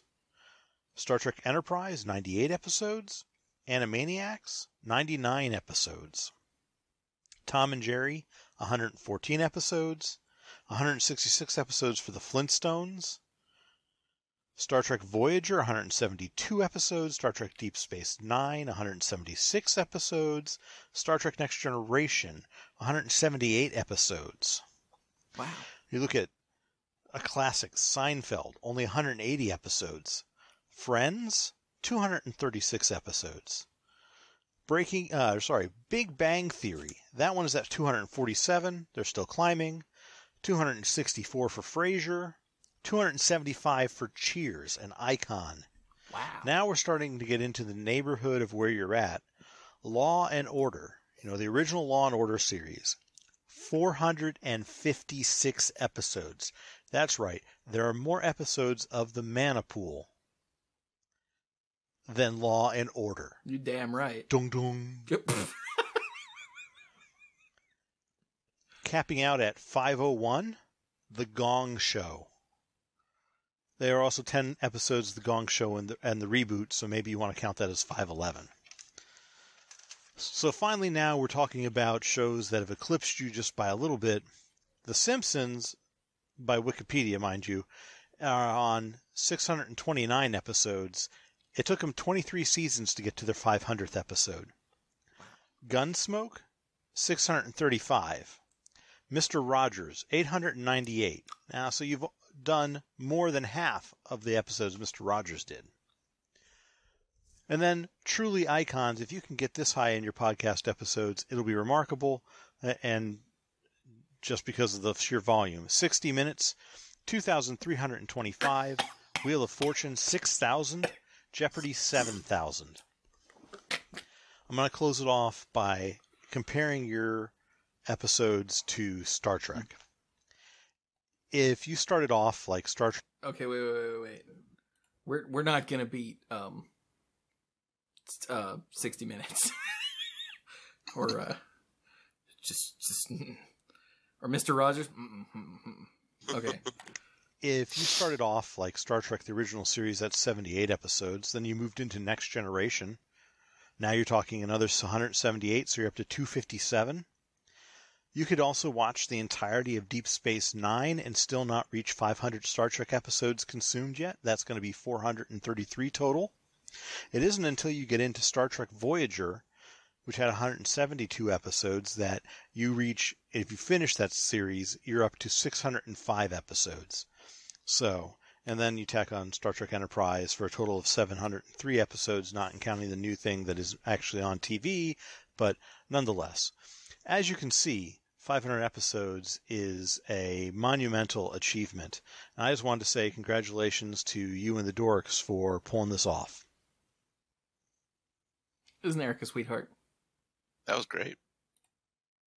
Yeah, when he hit Wheel of Fortune and Jeopardy, I almost fell out of my chair. Good lord.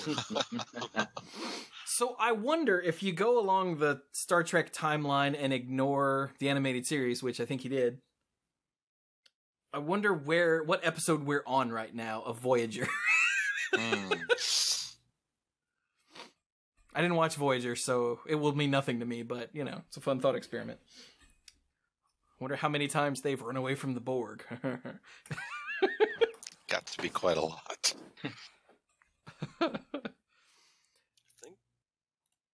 I don't think they got to 500.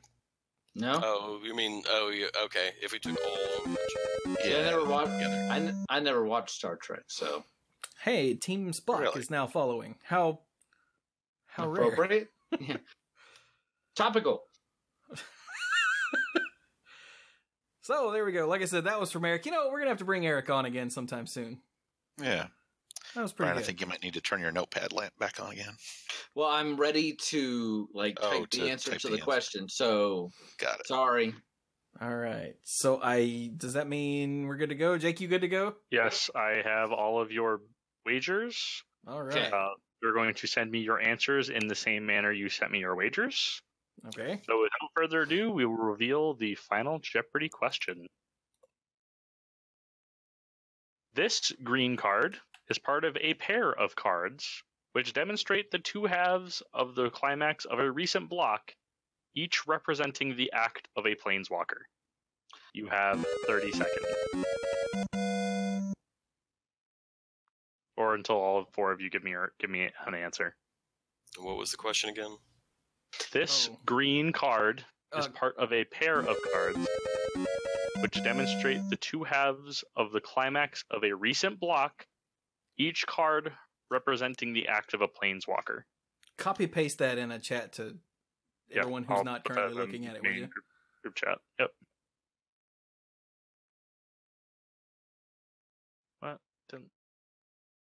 See, I'm resisting the urge to go run to my binder because I'm like,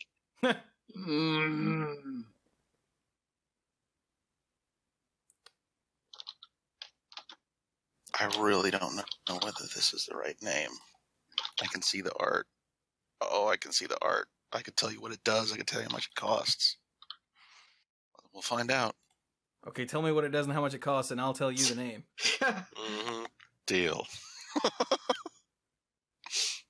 So I have one answer in.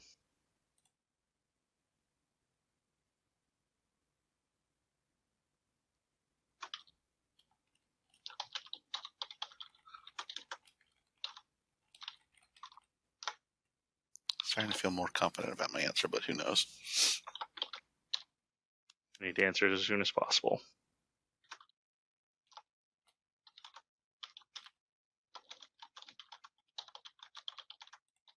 Hi, Dimitri.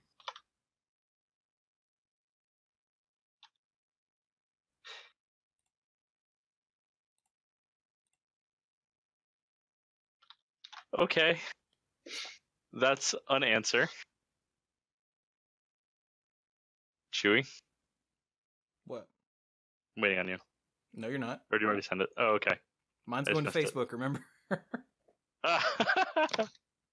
All right, so I have all of the answers in. And we shall begin with the lowest point total as soon as I find my correct tabs. So, our first answer is Dirk with 1250. He had, I don't know. He wagered 1250. So Dirk is at 0. Next, Chewy. He had 2250. He went. His response: I hate the white people. That is also incorrect. He wagered 2250, leaving him at 0. I have no idea. I don't either. Ryan, I'll read this verbatim from the Discord because it is long. He had 5250. His response: what is Nissa's spell where she taps into Zendikar to bind the Eldrazi so Chandra can burn them up? While technically correct, you did not give me the name of the card. Yeah, I just wanted to be incorrect. I wanted to show off and say I know this card, but yeah. And he wagered 5,200, leaving him with 50. Yeah, buddy. Beats us. Third place, second place. In the lead with 12,250 is Mike. His response: Fall of the Titans. That is incorrect. Oh, The correct response was Bonds of Mortality. The other half, Fall of the Titans, is the red half, the half of Chandra. Yeah, the Bonds of Mortality is the enchantment. Correct. I got the name Mike wrong. and Mike wagered 12,250, Oh, which means your Jeopanaria winner with 50 points is Brian. I just want my answer to go down and. I shouldn't have wagered anything. I didn't just want to sit on a 0 wager. No. Mike put himself out there, and see where it got him. Yeah. It was the recent thing that got me. I'm like, I don't know any cards from any recent sets. I saw them both. I saw them both in my head, and I was like, the green one, of course. I think he pulled the green one because it's the uncommon. I think Fall of the Titans is rare. Fall of the Titans are rare. So it was a little more, and everybody knows. Oh, Chandra burned him up, but you know, Odin said that was the only name I could remember. Yeah. I was so. Let the record reflect. I did not either A, go on Gather, or B, go to my binder and be like, "Woo!" Odin's son said, "Congrats, worm calling Brian." Then Justin said Brian wins because he was technically correct. No, Brian wins because he left 50 points out of his wager. on purpose. Nice. Because he knew the rest of us were a bunch of idiots. I mean, the only way I was going to win was if you all screwed up, which I didn't think that Mike or Brian would, or if I didn't, but, you know. Because there so is a card called I Hate the White People. Yeah. It's a silver bordered card. It's fun. How much is that tap for, by the way? Isn't it, I think it's from Lorwyn, right? Because tribal? Or... Yeah, it's a tribal instant, yeah. Mm-hmm. It's the flip side of Invoke Prejudice. Oh, Invoke Prejudice. So, did you guys enjoy? Yeah. Oh, yeah. That was awesome, Yes. dude. Thank you. As someone that regularly puts together content and material for the show, I know how difficult it can be. It's not as easy as, here's just a neat question, because you have to make sure you're like, okay, I'm pretty sure I know the answer to this, but then you look into it and you're like, oh, wait a minute. You know, because there's been how many cards, Mike? How many Magic cards have there been? Yeah, Mike. Yeah, Mike. For an extra 2 points. So, Did you say 8 that you can think of? Yeah. all right. So, but there's well over 1,000. There's well over 10,000. I'm pretty sure. We're approaching 100,000 if I recall correctly. Yeah. So that's a lot of cards. Lots of unique, specific cards that, all do very different things, but there's only so much design space. So, a couple of years ago, there was exactly 2/1 for 1 white mana. And now there's more than one. So I'm just saying. How many, Mike? So that sounds about right. Wait, there's 5 basic lands, there's Blood Moon, there's Urzatron. What else do you need? That's 8 right there. Yeah. That's 9. I can't count either. But my point is that I know you spent a lot of work on this, so I just want to say bravo, and we appreciate it. Yes. Now, to be fair, not that I don't appreciate it, but he didn't do this for us. He already had this laying around. He did put the Google Doc together probably for us. Well, even if he didn't do it for us, he still did it. Yeah, it was just He still freaking did awesome. it. I've been sitting on this for at least a year. I can go check when this doc was created. But Wow. Because I know we had this idea in like November. So, yeah. because we were going to do it for 10 years, which Yeah, means you had it already at that point. I remember. According to my records, this doc was created August 4th, 2016. Oh, God. Nice.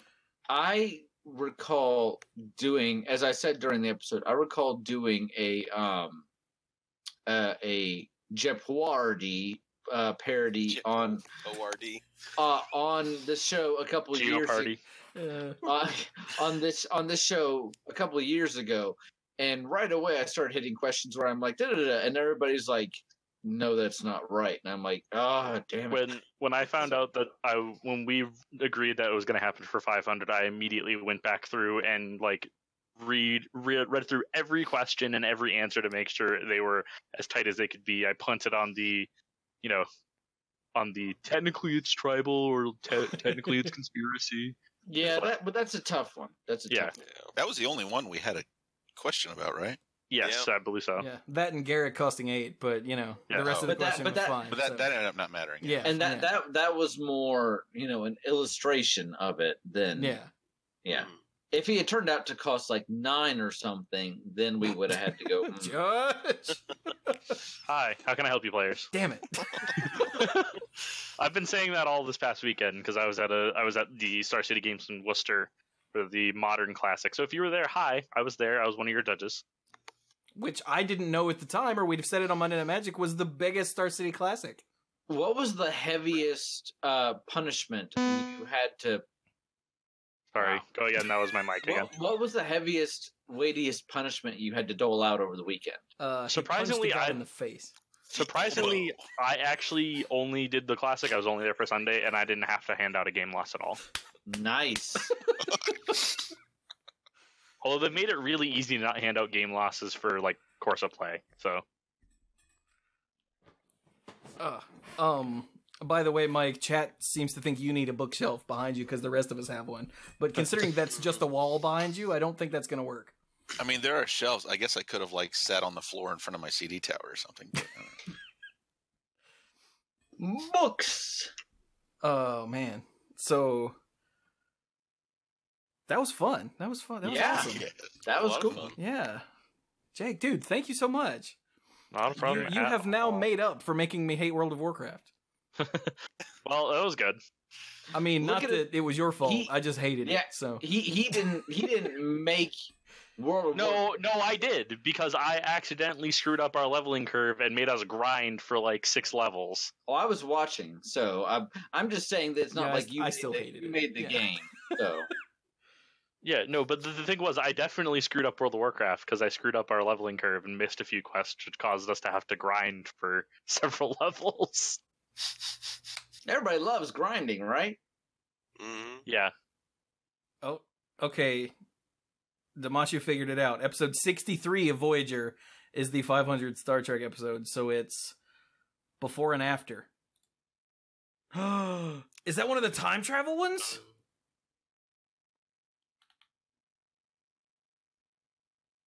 Oh, no, I don't know this one. Year of Hell is the one I was thinking of. Never mind. All right, then. Well, thank you, Damashu. Nice. I guess we don't need Jeopanaria up anymore. So now what? Oh. Well, I don't either. We've never hit 500 episodes before. Technically, you have Chewy on Monday Night Magic. Well, I mean, that wasn't my 500 episodes. Although I guess I have hit 500 episodes total quite some time ago, but Yes. yeah. but that doesn't count because this is all mine, you see. So,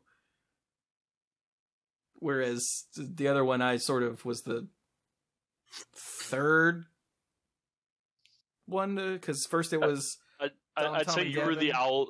You were the Al Michaels to Monday Night Magic's Monday Night Football. You were the third generation of hosts for that show. yeah. For those sports ball people who get that reference.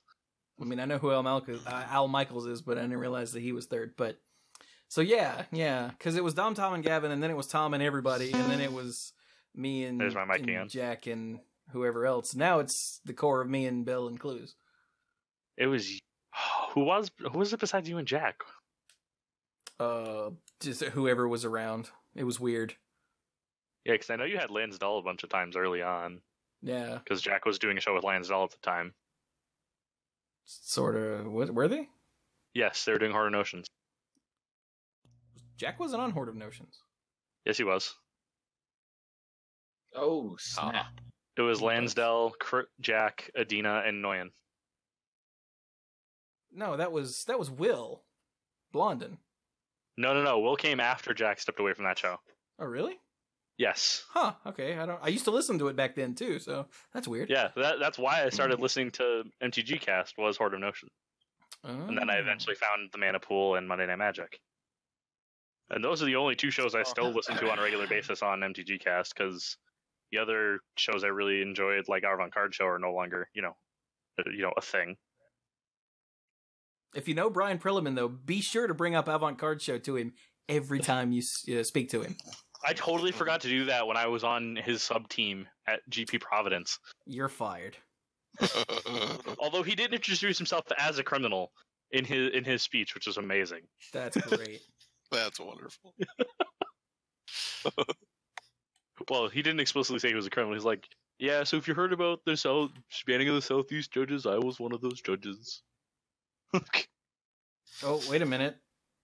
Damashu has changed. Now he's saying it's the Change of Heart episode is the 500th one to air. Okay. I could see that if they went back and had like a lost episode or something like that. So does Voyager air out of order? I don't know. Maybe his math is bad. I don't know. Yeah. I wouldn't be surprised if there was an episode of one of the earlier series that was just like never released actually and then got released later. Fair enough. We don't have a Mad Lib handy, Damashu. I'm sorry. Give us a couple weeks. Are they asking for a Mad Lib? Well, Damashu is just in all caps, but we tend to ignore him most of the time. Oh, well, you know, as someone that writes the Mad Libs, I'm like, hey, cool. No, I don't have one ready. But maybe we'll do one next week. If I have time, I'll get one ready. Does that make him happy? Are they giving us anything? Suggestions of things they want us to talk about, or not? Or are we ignoring the chat? I don't know. Oh, I don't know. Do you guys? Is there anything you guys want us to talk about? And I'm Mystic Remora. I'm pretty sure the reason Marshall recommended the Mana Pool on one of those early limited resources is because I was talking it up hard when he first started up. Yeah, when they were actually on MTG Cast at the time. Yeah, and when no one had heard of them yet. Mm-hmm. Yeah. When it was just Marshall and this random guy who like now works someplace in Renton named Ryan Spain. Yeah, that guy. Sam's been in the bed for like 3 hours. We're not getting a Sam quiz. Oh, they was. Oh, well, that's so sweet. Yeah, no. So if I recall correctly, every limited resources host so far has gotten a job in game design at one point or another. I mean, if I remember correctly, that's why limited resources was started, to get Ryan Spain a job at Wizards. Yes. So that's weird. But anyway, we're not talking about limited resources, we're talking about the Mana Pool. It's 500 episodes. Yeah, it's a huge accomplishment, especially for a weekly show to have gone on as long as it has. Because I remember when we were still in the 300s, even in the 200s, and I don't recall any specific great huge deal for 300. That's weird. I don't remember being back that low. That's because you have no concept of passive time. So that's not wrong. We did something for 300. I don't think it was enormous, but it was something. Trying to for 100. Didn't we actually pick 100 cards, 25 each, and just like spend 2 minutes talking about each one, which was like lot 10 seconds harder. Or something. You had a buzzer that would go off when the time was up. Yeah. Let's see, 200. Oh, that doesn't work.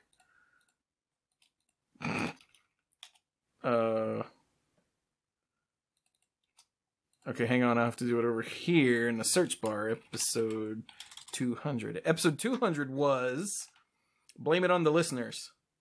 Yep. We had questions on the website. Oh, yeah. Oh, yeah, and we did the bizarre plane chasey type of thing with the stack of cards that they all suggested. That's right. Yes, that was cool. Good lord, that was nuts. Episode 300 was a 6-year retrospective. Because it overlapped with 6 years, so... almost exactly, actually. Wow, yeah.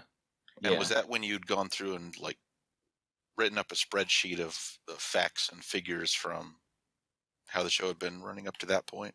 Yeah. It says, it starts with a look back at the various firsts and notable things we've done, be it segments or popular episodes or whatever. Then we discuss the various and sundry guests we'd had over the years. Mm-hmm. Oh, and then we actually acknowledged that annual thing that we haven't acknowledged since. Yeah. Weird. Oh, yeah, and we had the intro from Tosis, Violet Edgar.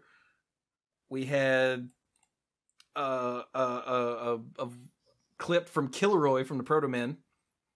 Oh, yeah. We had Sam being adorable. Daniel Morgan, I thanked him for the detective work assistance. He must have helped me figure some stuff out. Yeah, poke through the archives and find stuff. Nice. What do we do for... Now I want to look at all the 100. I forgot about the clips that people would send to us for those things. Oh, and 400 was The Return of Exiled. Oh, my God. That's right. Oh, yeah. That was Does fun. that mean we actually haven't done an episode of Exiled 2 years. in 100 episodes? That's awful. It was January of 2016. We need to... I mean, one of the reasons we did it was, hey, it was a big milestone, but we just need to do another one. Yeah, I had the plan of turning it into like its own thing. Yeah, with special guests every week. Yeah, but, or not every week. Or special guests every time. Yeah. Yeah. but I never, because I've already got like 1,500 other things going on, I just haven't had time to make that happen. Do you guys like you guys on the show, and do you guys on the chat like Exile? Have you even heard it? For those of you that have heard this episode, yeah. Exiled is really fun, and I think is one of those things you pull out for a milestone episode. Because it's one of those things that's kind of a one-off, but at the same time, it's a very fun whole show thing to do. Mm-hmm. Because I honestly, when you had the 4 guests and you guys were the judges, was amazing. For 400. Okay, let's see here. Wait, I'm scrolling back up in the chat. Oh, Aleph Cat said Next Gen and DS9 were airing concurrently, and so were DS9 and Voyager. Oh, I forgot about that. All right, because they had canceled it, but still had episodes in the can. Yeah. Okay, let's see here.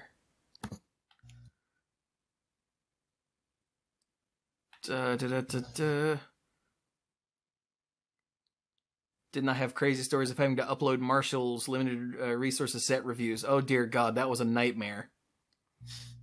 He would get me the set review when I was doing all the work for MTGcast. He would get me the set review at like midnight or 1 or 2 a.m. my time. This is when I still had the horrible job that was destroying my soul. So he would send me the set review and I'd have to like sit there and wait for it and then run it through all of my processes because Magic podcasters will not follow directions. So he'd send it a thing and I would have to run it through iTunes to put it in the MTGcast specs and then upload it. And because set reviews were this long, it took so long. So usually I would like run it through iTunes, because iTunes used to be able to encode files. I know that's rare. Now you have to pay for that. But they would, they've taken that functionality out and made another app that you have to buy. Isn't that great? Jerkwads. But, I would usually like tell it to upload and go to bed and then get up the next morning and like make sure everything went through and then do the actual post and go to work. It was a nightmare. And the one time that he didn't send it to me in time, I thought people were going to come break down my door. Like it was bad. Cuz apparently people who listen to limited resources set reviews can't, think for themselves and read the card.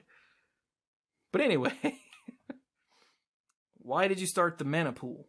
Billy the Kid asks. Oh, because I was losing touch with these guys, and that sucked. And yeah, that's literally it. Yeah. And here we are. Mm-hmm. Yeah, we still talk every week 10 years later. For some reason. Yeah. What was your favorite / most memorable topic in the life of the mana pool? Last Breath asks. Oh, dear God. Topic or segment? Sure. I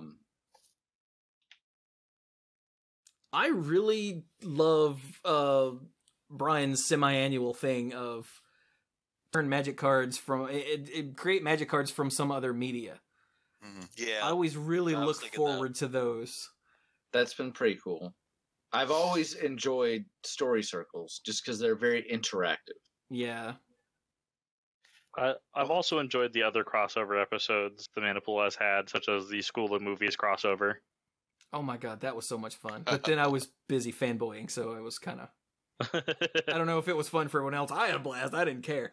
But and now you're a semi-regular, over across the pond. I mean, I guess semi... As far as you can be a semi-regular on that show. Yeah, I was gonna say I've been on like 4 episodes total, so sure, we'll call it semi-regular. But one topic that was really cool, and I've actually thought about a couple times since then, just remembering like, yeah, that was really cool. Remember the episode where we talked about like basically the cosmology or whatever you want to call it about death in different planes in the multiverse? Oh, that was so good. That one was really good. Yeah. It's really the like one-off discussion topics that I love the most. Like as much as I love all of our segments and like story circles and Mad Libs and all of that, and previews, those are great. But it's the ones where, like, we don't have to do homework and we just sit here and ramble to each other and play up. Like the video games episode we just did was like my favorite thing in recent memory, because that's all it was. It was just us bouncing ideas off of each other and discussing things. Yeah. There has been a topic that we have discussed that has been brought up once or twice a year for years since Dragon's Maze. Hint, hint. And we haven't gotten around to doing it because there's always been something else. Maybe we'll do that soon. Do you guys know what I'm talking about? I feel like I should. Yeah, I feel like it should, but... Yeah, I'm going to put it in the chat, and then, Oh, that's not fair. I can't see the chat. Hey, Jacob, copy it and send it to me on Facebook, would you? What? What is it? Whatever he's putting in the chat. Okay. Because if I look at the chat, then the cameras are all screwed up. Not sure if that gives me enough information. Okay. Well, then I we think can... I still have my sheets from when we were going to do stuff of that sort. Oh, crap. Now I remember. Yeah, Dirk was the only one that did anything. Oops, sorry. Mm-hmm. Well, but that's something that we can do later. But my point is, I agree with Chewy. It's just hard for me to really remember all those one-ups because Dirk's got it handy. The notes. That's amazing. Oh, but anyway, it's hard. Oh, well, we'll do it. I'll just store them away. It'll be all. Yeah, hold on to it. Hold on to it. Is it bad that I still don't remember what that is? We'll talk about it. Later. But no, it's hard for me to remember all of the one-ups because there's been so many. And some of the more popular ones have turned into segments because everybody's like, yeah, that was amazing. So unless it's something where it really just applies, like the concept of death in the planes, that really only applies itself to one discussion. There have been others that were like, let's try this once. And people have been like, yeah, don't do that again. There's been others where they've been like... Those we just like, did we ever do it? That was great. No. I mean, most of our stuff has started out as, let's give this a shot. Blah, blah, blah, blah, blah. Mythic Conscription. Mythic Conscription was an idea. Mad Libs were let's try this once. I hope everybody loves Mad Libs because those require a little more work, but they're fun as hell for me. I remember when you guys were coming up with the concept for what is now Mythic Inscription, because Chewie was trying to figure out what the hell to call it, and I actually came up with Mythic Inscription, if I recall correctly. That would not surprise me in the slightest. Yeah, but that wouldn't surprise any of us. I know that we, it first premiered in an episode entitled, 2 unnamed segments or something like that. Yeah, I think you're right. Let's see. World Forger Dragon asks, just to move along, what is your favorite magic card and why? Nether Shadow. Because it's awesome. I have so many. But it's probably either Shared Fate or Draco. Just for, Those are 2 of the cards that I associate with you in my brain, yeah. Yep. Mine's All in Haunted of all. Seeing Wind. What? What do you Mine's say? Haunted of Seeing Wind. Yeah. Well, and he's not wrong. Never go wrong with that one. He's got 50 copies of the damn card. If the price ever goes up, it's because Dirk cornered the market. And you get a Honda, and you get a Honda, and you get a Honda. Everybody gets a Honda. That's after he built a house of Hondans, of course. And then sometimes it's held up as a joke, but really it is mostly true. But Guided Passage is an objectively perfect magic card.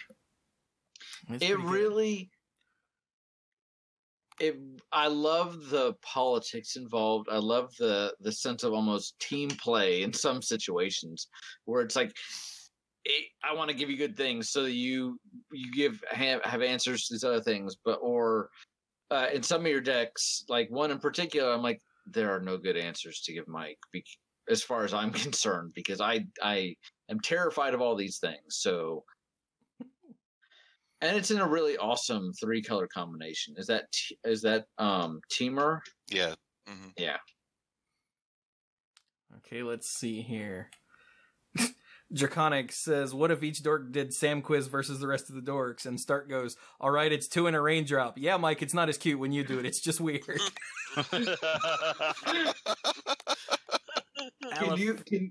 Can you tell me what's going on in this art? Proceeds to give a very technical, accurate answer. Well, that's no fun. 2 chickens having a conversation. Aleph Cat says, what's your favorite part of a turn and why is it Mike's turn? Because Dirk's turn makes too much sense and Chewie's turn takes too long. There, I said it. Sometimes I take long turns, but somehow Chewie just has the longest turns of like him looking at everything and like, all right, I got this. Crap, never mind. Yeah, go. Yeah, that's how a couple of them have gone. What's always like I have a plan and then the person directly before me does something and I'm like, now I can't do that. Yeah. We've all felt that way. Oh yeah, people love the Magic RPG too. Duh. They do? Well, it's not going away. I know we haven't done it in a while, and I am aware of that. And literally, at least once every 2 weeks, I kid you not, I'm like, Magic RPG. We've had a lot of stuff to talk about. It's never a good idea to do it in the middle of previews, which, of course, means... Yeah, it's not going to happen for a while. Well, just that it's not always convenient to do it, but I do want to tell everybody that's watching, that's listening to the episode later, that we aren't done with it. It's not dead. It's not forgotten. I know exactly where they're going next, or I have a good idea because it's kind of free world. They could wander completely off the beaten path, but there's a story. The story is done. But I'm always trying to monkey with the mechanics a little bit because combat is really an evolving thing. And so I have never asked Chewie, hey, let's not run the segment right now because I'm not ready for it. But there was honestly, once when I was like, guys, can we just not do it this week? Yeah, but that was a while. But that was a while ago. I think that was like the second episode. Yeah, since we have aired the last episode where we did it, never once have I gone to Chewie and said, we can't do it. There's always been something else. So hang in there and yeah. Oh, here's a good question.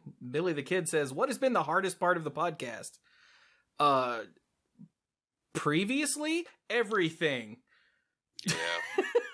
Always had technical issues. Speaking of which, we lost Mike again. Yeah. I'm looking at Mike going, that face. That's the best face. I missed it. Oh, it looks like Mike. Never mind. Yeah. But yeah, technical issues in the early days were just... I honestly, every time we do one of these like looks back, I have no idea how we made it through all that. Because it was... it was a goddamn nightmare. For every hour and a half episode we put out there was probably at least an hour, half that much of scrapped material. I don't think it was ever that high. No. Oh, Mike's back. Remember, we had an episode that is he? Your stuff stopped. I thought I heard him. Oh, your camera's hear not. Mike. Yeah, your camera's not updating. Yeah. Oh, okay. Yeah. But we had an episode where your stuff stopped recording randomly, and we lost, I think it was an hour or 2 hours of material. I mean, the last time that happened was Bone Picker. Years ago. Well, no, the last time it happened was Bone Picker. Bone Picker was the last. We were doing previews, and Bone Picker was the last card. What? Yeah. What? Amonkhet. Yes. Amonkhet, yeah. And it was just gone because that was long after I had stopped doing backup recordings because we had already stopped using Skype at that point a while ago, right? Yeah, that was all on me because of OBS. Now I record in this whole other format. That's a large pain, but it ensures that we won't lose footage. So if my computer shuts down right now, we've still got it all. Hey, Mike, what's up with your camera, man? It's freaking me out. Oh, I don't know. Seems fine on my end, but I guess that makes sense. Try turning it off. Yeah, turn it then off back and turn it on again, would you? Ah, The classic, answer to every technical question since the dawn of time. No, there he is. Hey, Okay. there he is. okay, great. So, hey, Mike, I don't know if you missed it. What's been the hardest part of the podcast? We covered all of the technical nonsense. The hardest part of the podcast, I'll admit, there are some times when it's just hard to stay engaged consistently week after week after week and feel like I have something noteworthy to contribute to the conversation. Sometimes. Yeah. That isn't something that's constant, though. Clearly. There, Of course, I enjoy doing this. well, Otherwise, I would have made up more excuses a long time ago. I mean, as with everything else, interest comes and goes, and especially for me, there's two hardest parts of this. The time commitment is not that bad because it is so. After 10 years, my family just knows this is what we do. If there's ever something in real life that comes up, that's why I'm not on the episode. But the two hardest parts for me are, first of all, some disconnect with the source material. As much as I love Magic, none of us really get to play a whole lot anymore. Mike probably plays the most of us because of going to Lucky's on a semi-regular basis. I don't even do that anymore, man. Well, and I go to pre-releases, and that's it nowadays. Okay. So that's part of it is like. So that's also been hurting my engagement, not playing as much. Yeah, but at least we're still involved in the game in the sense that we still love the cards and things like that.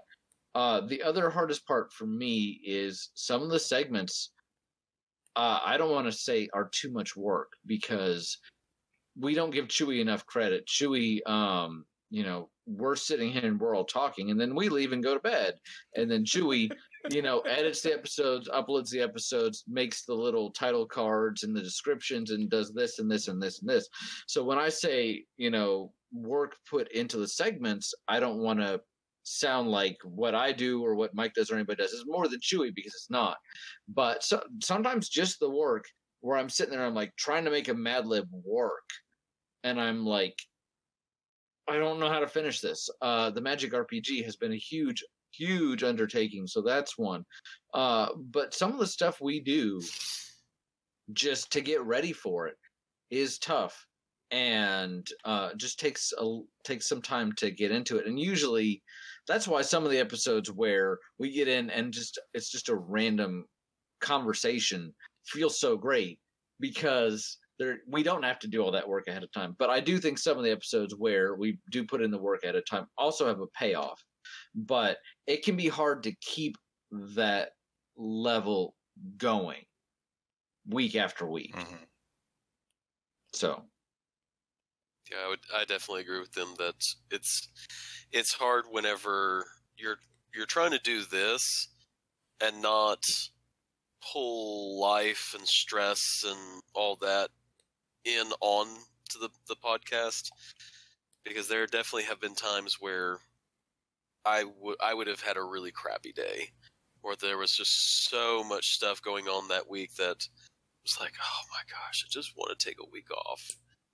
I really don't want to have to do this.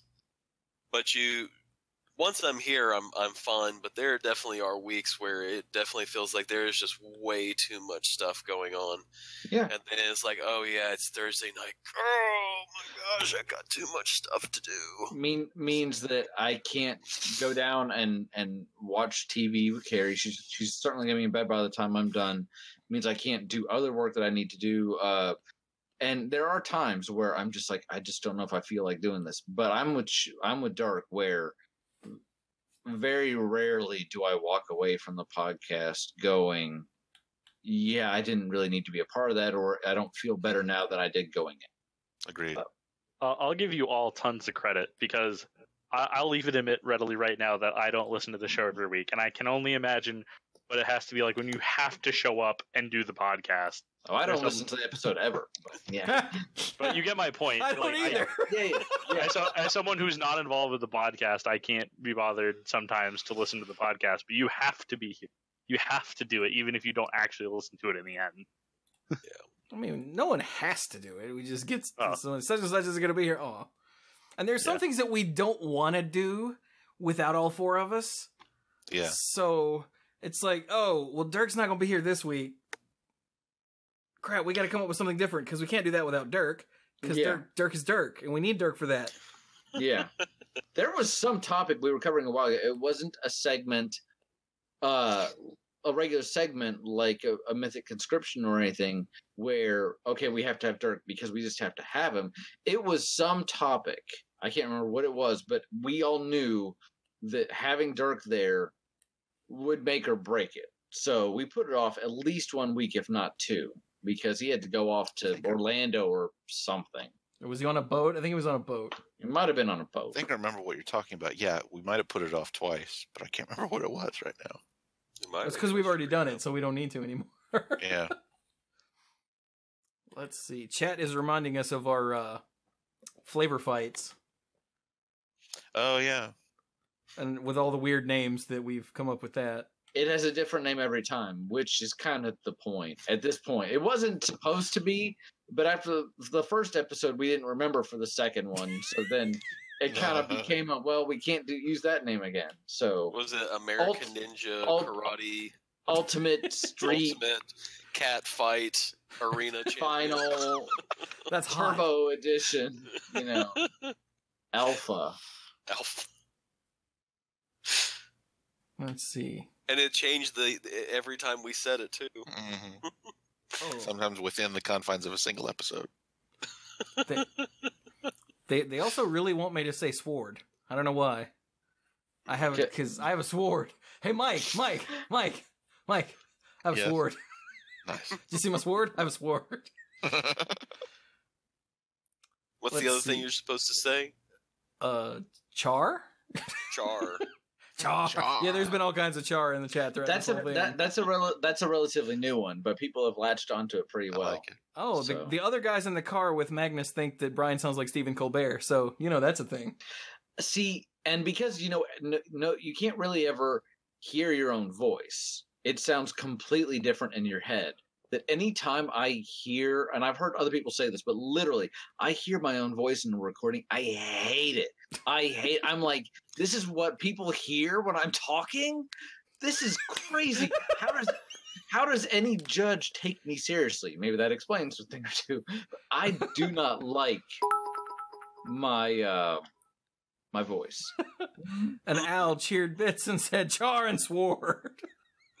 Thank you, Al. What's your opinion on the recent rise of the pauper format?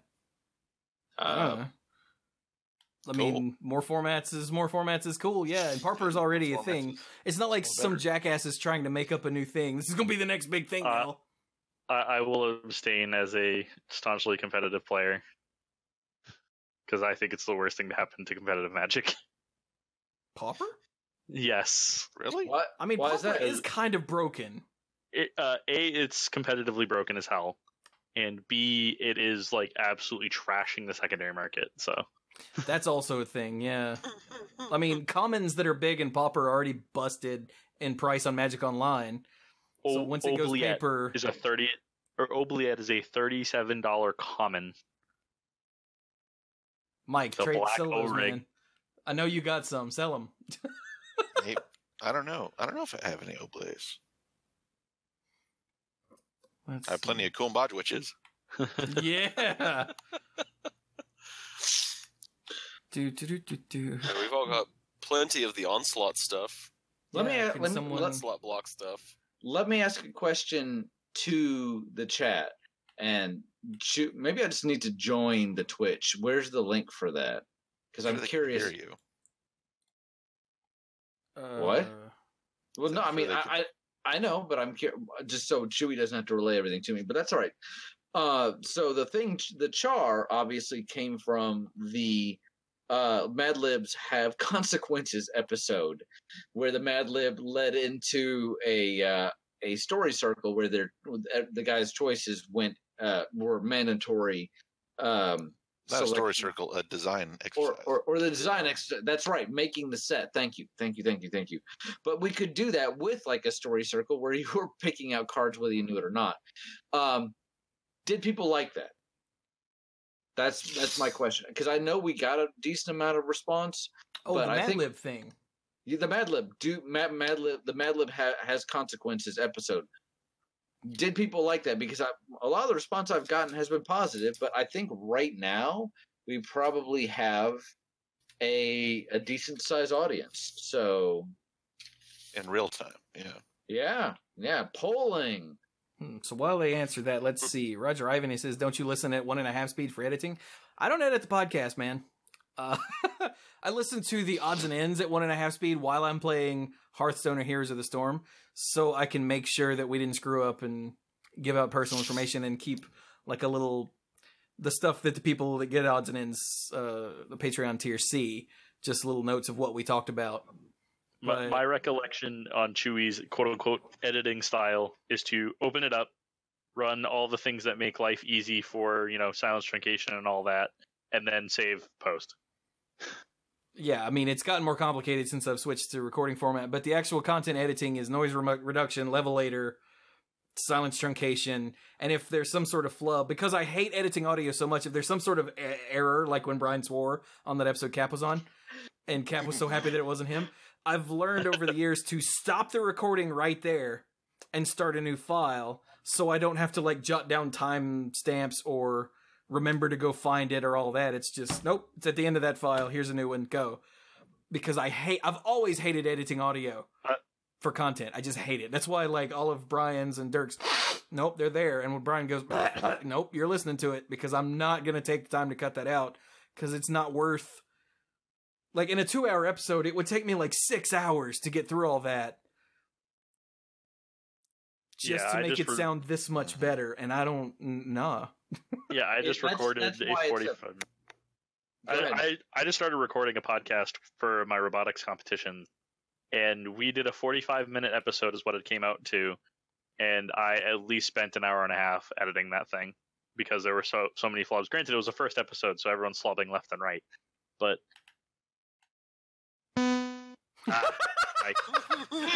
my mic loves to die on me. I spent at least an hour and a half editing that puppy before it got posted. And I was just going to say that's why, in response to Chewie's fact that he doesn't edit, that's why it's become a running joke of, Chewie says, I'll just take that out later, or I'll cut that out later. No, you won't. Yeah, that's why it's a running joke. Yeah, I think at the early after we started, you actually did do a little bit, but yeah. And I used to listen. I used to listen to the episode before anything was done to it, and then I would listen to it again, like some sort of monster, when everything was done. You would also do manual silence truncation sometimes. Yeah, and I think it was Clues who was there's a function for that, and I'm like, what? Yeah, I had to do some manual for my podcast too. It was annoying. Well, keep in mind, we also had a lot of technical difficulties, so listening to the episode was almost mandatory, because you came back once or twice, and you were like, yeah, this is unlistenable. Is that a word? This is inaudible. This is just... It makes my brain want to escape my ears. Yeah, you'd have to going out the other ear. You'd have to listen so you could find the places where the ghost popping noises would show up and try to mitigate them somehow. God, I'd forgotten those. I'm sure also editing the show has become easier since you stopped going to the first segment, audio interlude, and then second segment format. Yeah, we used to have a break. Although none of that was really too much effort, other than finding the chunk of a song I wanted to use. Yes. Because I'm a perfectionist like that. I wasn't just going to go this. I would always have to listen through a song and be like, okay, I think if I start there, and then I would find a logical place to stop, and I'd see if that was longer than 30 seconds. And if it was, I'd go, and then I'd either put it in if it was longer, or find a different logical section, and it was bad. It was bad. I distinctly remember that Swift was a lot of the musical interludes, although you occasionally did switch it out. Oh yeah, I would always use like local bands and stuff like that just because. And I got a lot of people into the Proto Man. Do you remember how excitedly I messaged you when I realized that Light Up the Night was on Rock Band? Yeah, I'm pretty sure it was all caps. Yes. That was on Rock Band 4, wasn't it? Yes, it was. I was so pissed because I didn't have a system to play that on. Yeah. That explains why we never played it. Yeah. Exactly. Let's see. Oh, okay. I'm getting down into the chat for your responses to you, Brian. Donovan Bain loved it. Rakdos said yes. Bip said it was great. Cassandra loved it. Stark said it was a hell of an interesting episode. Cool. Nate said in all caps, I loved Mad Lib has consequences. To be fair, Mad Lib has consequences could be the name of a D&D show. Yeah, right. Oh, hey, Ben's here. I forgot because I haven't seen your name in a while. Hey, buddy. Ben is one of our oldest listeners.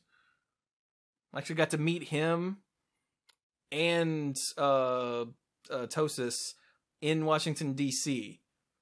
once. I went to D.C. to visit Megan and Casey, and while I was there, Ben was going to be there with his family, so I met him and actually played Magic with him and his family, and they're adorable. And I met Tosis, and we played Magic outside. It was very weird. So yeah, that was awesome. Now, Violet. I've met Chewy and Mike both at the GP that we discussed earlier, where Mike had the Spears to Pruning Hooks altar. Jersey. Was that the first time that we met? Yes, that was the Jersey. Only time we've met? I believe so, because I believe that's the furthest south I've come. And you didn't go to Jersey / New York 2016. Right. Because by then I was flat broke. Yes. Yeah, that was the only time we went that far. Yeah. It was just for the novelty of the road trip, basically. Holy crap. Mr. Cremora and the fact that I could... Go ahead. Oh, he's gone again. Mr. Cremora just threw 1,000 bits and said something. Hang on.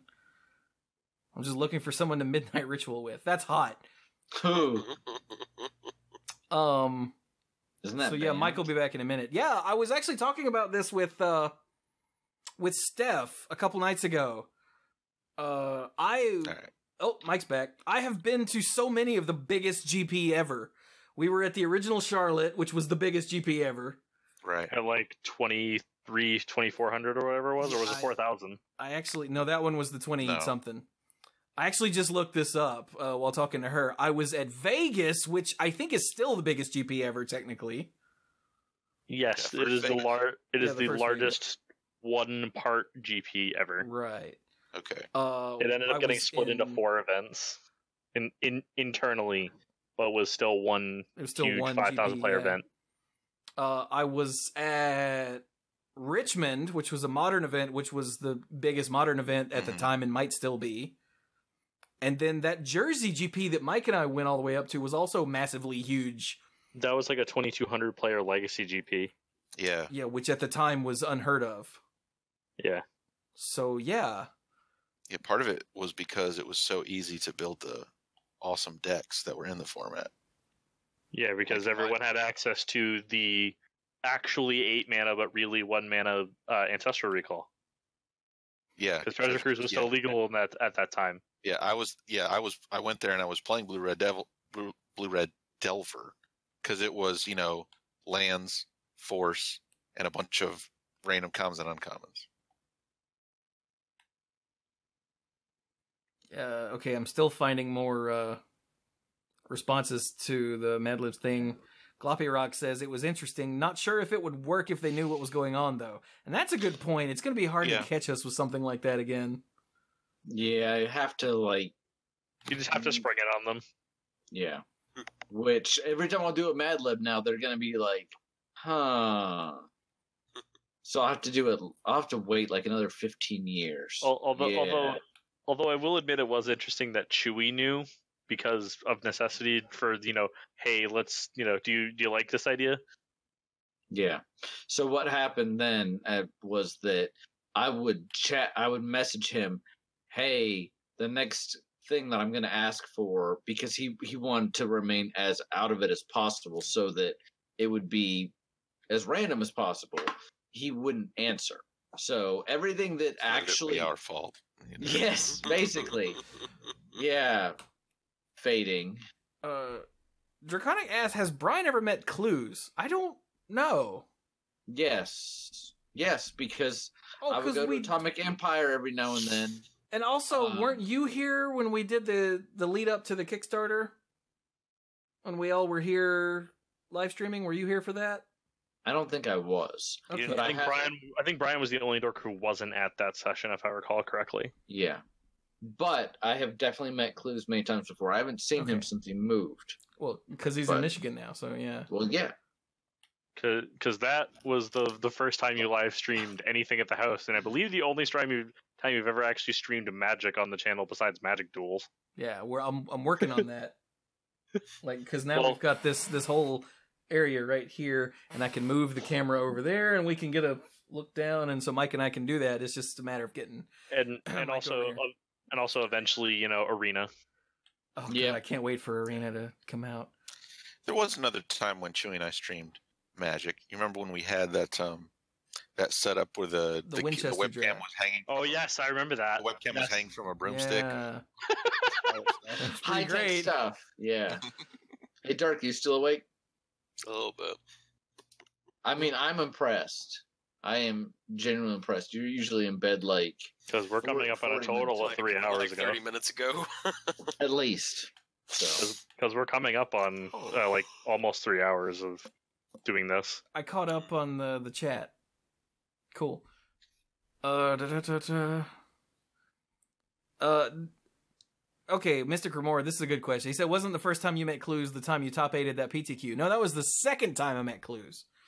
The first time, I love this story. So the first time I met Clues was when we all went to an SCG event in Charlotte. It wasn't a GP. And I think it was the first time I met Jack. I'm pretty sure.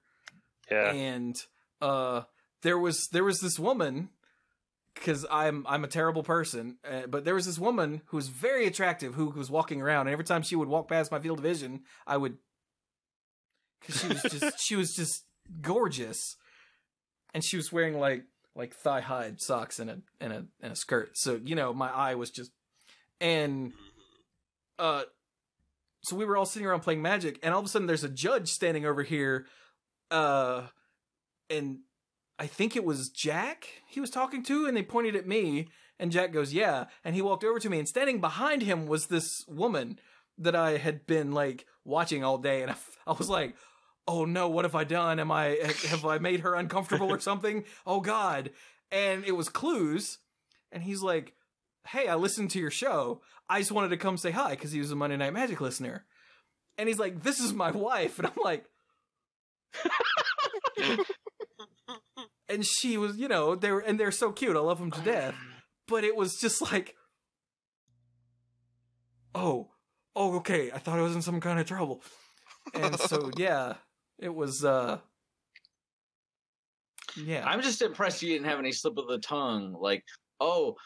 You're married to her, or anything that could have gotten you disqualified. So, and or chased outside. Yeah, and or punched in the teeth. Later on, I would put myself in a situation where Clues almost disqualified me. Yeah. Oh, good night, Cap. Night, Cap. I think it's probably a good place to stop. So since we've been at it for so damn long. All right. So, one final question for the dorks. Uh-oh. Who has, over the course of the 500 episodes, excluding this one, has been your favorite guest? Oh, that's not fair. Totally you, Jay. He said excluding this one, so he's out of the running. What? I've never been on an episode of the Manipool. Really? Until now. Yep. Until now. Yeah. Really? Oh. Yep. I think I'm going to take his question and instead of naming one, I'll say that it's been really interesting to work with some people that I recognize from elsewhere. At the time, I didn't know him as well, but now I'm very, very familiar with Graham Stark. He's not at all familiar with me. I don't want to imply any of that, but I was just like, oh, you're the guy from the videos. That's cool. And since then, I've gotten to know a lot more of his stuff. I'm like, oh, wow, you're Graham Stark. He was on an episode. Adam Stavorsky has been on a couple episodes as we had well. Stibbs on. Yeah, and I feel so bad. His name escapes me, but if he's listening, I'm so sorry because it's late at night and I have a bad memory. The other writer who wrote for the Mothership, who was also a lawyer. So I feel Bruce Richard. Yeah, Bruce. Yes, thank you, Bruce Richard. We've thank you for the sub, last breath.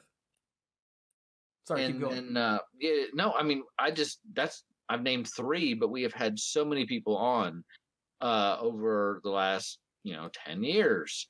Anyone from a bigger name in the community to someone that backed the Kickstarter at a certain level to other random people. Mystic Remora really liked the guy that was on episode 374. Spoilers, it was him. Yeah, that's what I thought. Was that, if I recall correctly, that would have been a Kickstarter? Hey, Paisley, thank you for the follow. Yeah, I was going to say, our Kickstarter... Bill's in the chat. Dude, I love having Bill on the show. Yeah. Bill's awesome, and every now and then I'm even happy to talk to Lansdale. JK, he's great. Sorry, keep going, Mike. I was just thinking, all of our episodes with the Kickstarter backer guest turned out really well. Yeah, to have Those completely really fun to do. unvetted,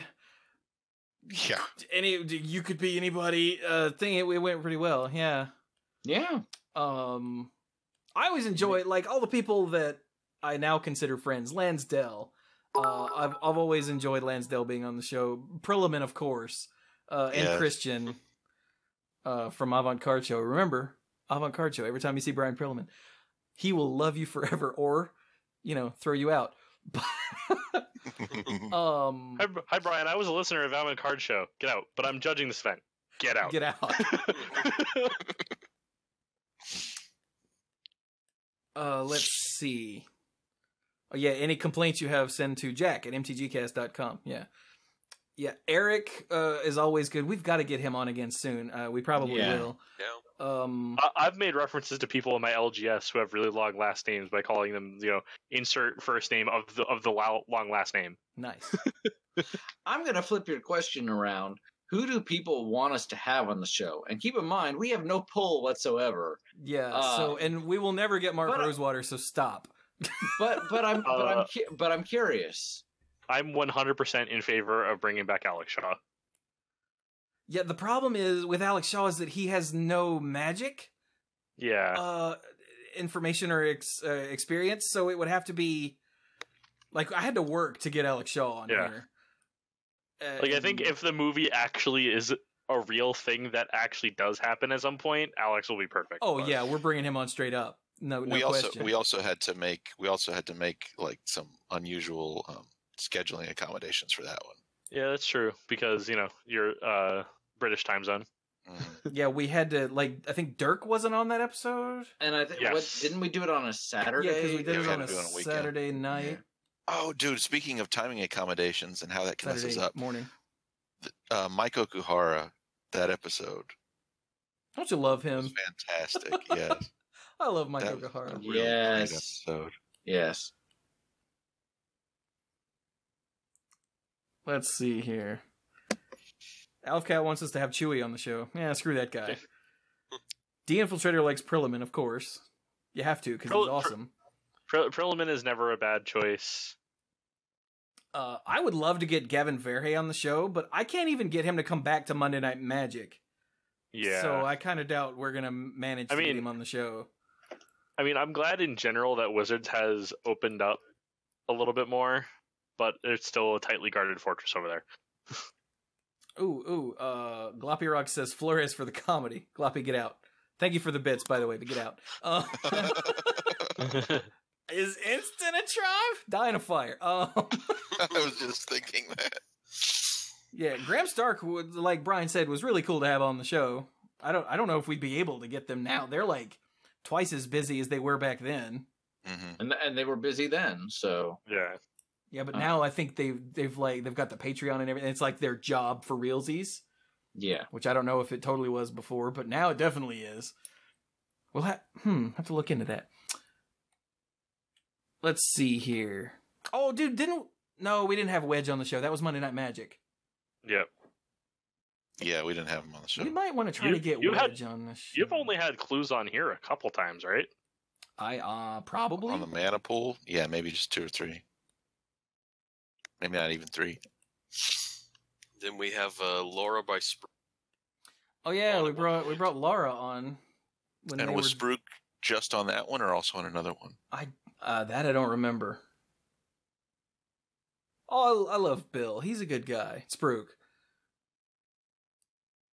He won a pack. He got a pack from a daily quest on Hearthstone for me a couple days ago. I was playing this insanely messed up game, and he's like, "I don't think you're gonna pull this out." And then I did. He's like, "That was awesome. Thanks for the pack." I'm like, "I love you," because he's such a nice guy. Oh, let's see. Tom. I kind of doubt we're ever gonna have Tom on because Tom and I have a few personality clashes. Maybe that's not the right word. They weren't really clashes. Personality differences. Differences? No, he stood us up for episode 500 of Monday Night Magic. 500? 400? Whatever one. We had Otwell on. We were going to have Tom and Otwell. And I tried to get Gavin, but couldn't get Gavin. But yeah, and Tom just didn't show. So that's why it was like me and Bill and Clues and Otwell, and that was it. I'm like, oh. So that was...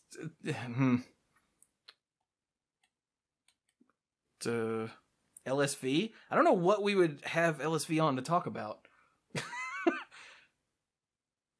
Isn't he a level 5 flavor judge? Oh yeah, he is definitely a level 5 that's a good point, judge. yeah. BDM would be good in a nice historic background. That would actually be neat. But again, I don't know what we would talk about on this show with BDM unless we were going to do some sort of Pro Tour thing, which would be neat. You know, he's got a Kickstarter running right now for a new project. I wonder if that would be a good time to get him on, just so we could plug it.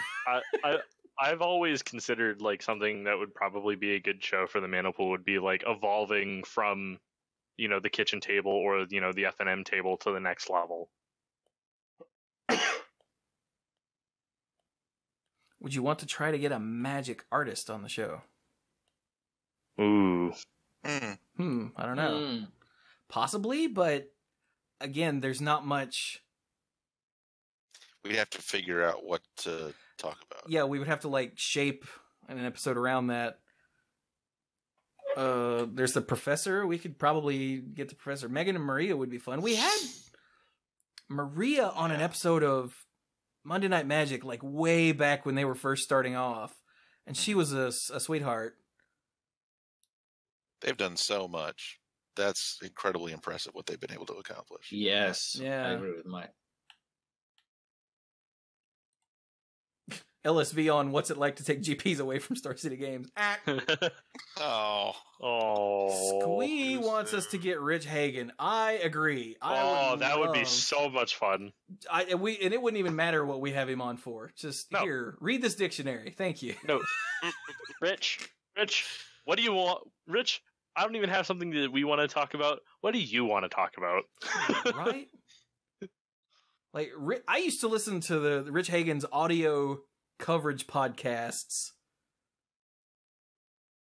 back when we first started the show. He would do audio podcast coverage of events, GPs, and I loved listening to limited GPs because they were so different and unexpected and interesting, and standard was just miserably boring.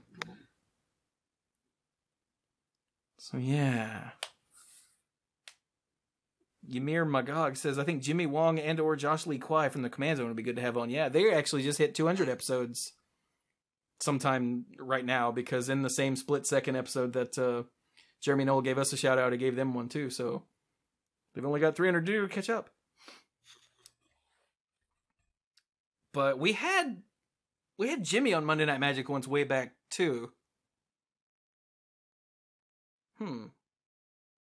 See, the problem is, like, getting guest hosts these days is such a pain in the ass. Because like we used to be more flexible in our scheduling. Now it's tonight. And even that's going to stop working soon. So we're going to have to like make something up, or Mike will just be late or something. So, like, as people get more and more real lives, it just becomes worse and worse and worse to have other people on, because they're like, well, I can do this night. No, it's this night. That's all we got. Well, I don't think that's going to work. I forgot who it was once. Somebody said that to me once. It's like, well, if you want to have guest hosts on, you should work around their schedule. And I'm like... So what you're saying is being old and getting a real life sucks. Yes. Sure. At the very least, it's If we inconvenient. knew what we know now, we would never want an adult. Yeah, no one should want it. By the way, if you're young, don't look forward to being an adult. It sucks. I started listening to Magic the Gathering podcast at 17. I want to go back. Yeah. So do we. So, but yeah. This has gone on long enough. Dirk looks like he's about to fall out where he sits. I think Brian has already passed out with his eyes open. I'm okay. I really have to leave soon. Yeah, so Dirk, give us some final thoughts, and we will let you go to sleep. Not that we're holding you here or anything, you know. Yeah, well. For me, my final thought is that I told them whenever we were just sort of getting things set up that I don't know if I wasn't even sure if I was going to be able to make it the whole way, just because with the change of seasons, whenever the weather changes, makes the big swings, my sinuses start draining, and so I'm always feel like my nose is about to like drop a lake out of it, and then it either goes down the back of my throat, and then I'll wake up and I'm spend the rest of the day just coughing. I told my classes today that they were like, "Are you okay?" I'm like, "I'm just here." Don't talk to me, kids. Because that's why my voice might sound a little weird as well. Might sound a little bit deeper, is because of all the crud and the congestion. So, and then there's that too, which I apologize profusely for all the sniffing and everything. I've tried to make sure I muted before I coughed, because that probably would have killed some people. Especially like with the recording and everything. You know. Someone listening on Twitch right now would be like,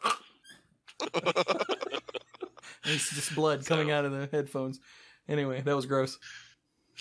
But yeah, I've tried to do the best I can to reduce the amount of face, throat, lung, crud, noises, and everything. So, but I'm very glad and proud of us that we've gotten to 500, and I guess now we have 100 episodes to figure out what the world we're going to do for 600.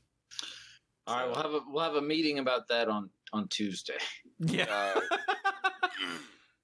We'll go ahead and plan that one out, huh? Like, we could plan anything out 2 years in advance. How long did it take us to get together at Dirk's house? Like, we were working on that for like 2 months or something. 6 months. From Brian's to my place, 6 months. I think we vowed that we were like, we have to do this more often. Like 2 or 3 months, people, really. Yeah. Squee said, when you want to figure out what to do about episode 600s, let us know. Asking for a friend. Because we're hitting 603 episodes? Something like that. Night Magic. Yeah, I think the last one to go up was 597, I think.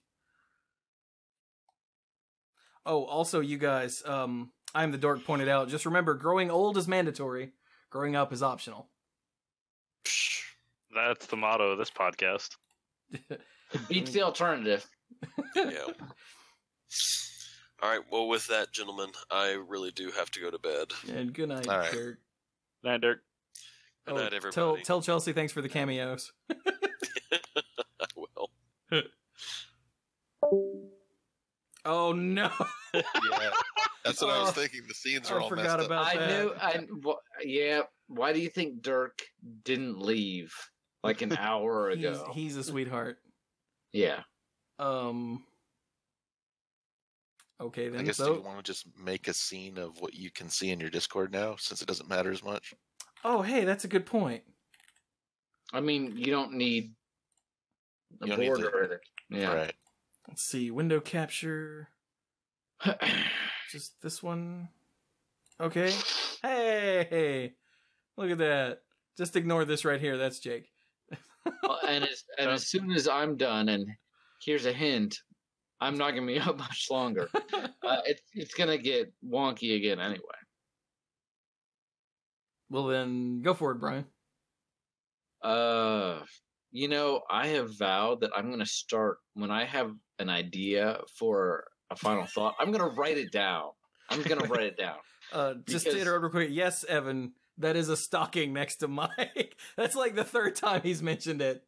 And today is what? March the 8th? It's March the 8th, Right. yeah. Yes. I guess the only question is which Christmas is that from? 2017. I'm not that bad. But yeah, the stocking's still here. There's still a plastic Christmas tree on the other side of the room. 2 years ago, I think for Still has 2000, ornaments. for 2016 or 2000, it might have been 2015. We did the whole thing with the lights outside. I was so tempted to leave them up all year round because I would never be that guy. But man, it would have made everything so much easier. So, for my final thoughts, I mean, I feel like every time we do a milestone episode, it's usually like something along the lines of what Dirk says, proud to do this with you guys, happy to be here. And it's all true. It's all completely true. I meant what I said earlier, where I'm being honest. There's some times where I'm like, I do it this week. I don't always feel completely up for it, but I can probably count on one hand the number of times that we've sat down, and even when I'm not feeling great, that I don't feel much better by the end of the episode. So it's not. It is weird how once we get started, like all of the problems are just. Oh yeah. They just melt away. There have been several weeks where I'm like, oh, son of a bitch, I don't want to record this show. And then by the time I have the headset on and you guys are all talking to me, I don't even care anymore. Yeah. Right. I think we all have that feeling. So, and I think the main reason we do this is for the listeners, because if people didn't listen to us, it'd make us a little sad. But the other reason we do this is for each other and for ourselves. So we wouldn't do this if it was a miserable pile of secrets. Wait, sorry, that's the wrong quote. I'm tired. If it was a miserable pile of trash. I really need to go because I'm losing words left and right. But basically, all we get out of this, except for Chewie, who's really trying to make this his thing, is our enjoyment and your enjoyment. And the segments that we do that take work, we enjoy doing them. So hope you do too. I guess all I'll say in conclusion, before I rip my mic out, my headphones, I keep it together, is, as always, let us know what you love about the show. Let us know what you don't love about the show, because we're not here to punish you either. Like, oh God, not another of those things. Everybody hates those. But also keep in mind, we're never going to please everybody all the time. So what may be your favorite segment may not be someone else's. I don't really have anything else to say, except 500 is a very big number. It's really big. Like I can't even count that high right now because I'm so tired. I'm just going on and on now. Tough. So Start at 1 and count to 500. No. Good answer. And thanks everybody for listening. We say it every time, but thank you for taking the time out of your day to listen to us. Hope it means something to you. It means something to us. Good night, everybody. Good night, Brian. Hi, Brian. Aw.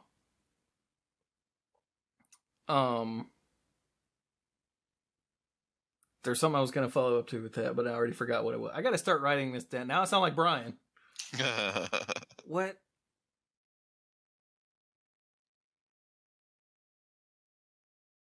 Oh, right. Like Brian said, we make content that we would want to listen to, which is probably why we never got super popular.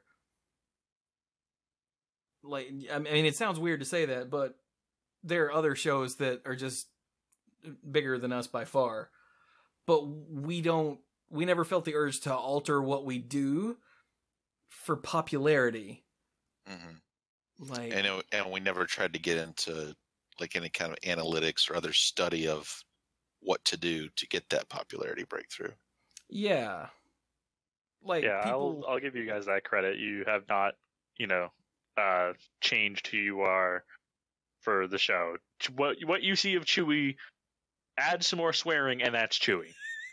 Yeah, come to any normal live stream and yeah. But like all of the big like YouTube channels and the bigger podcasts, they have like a niche.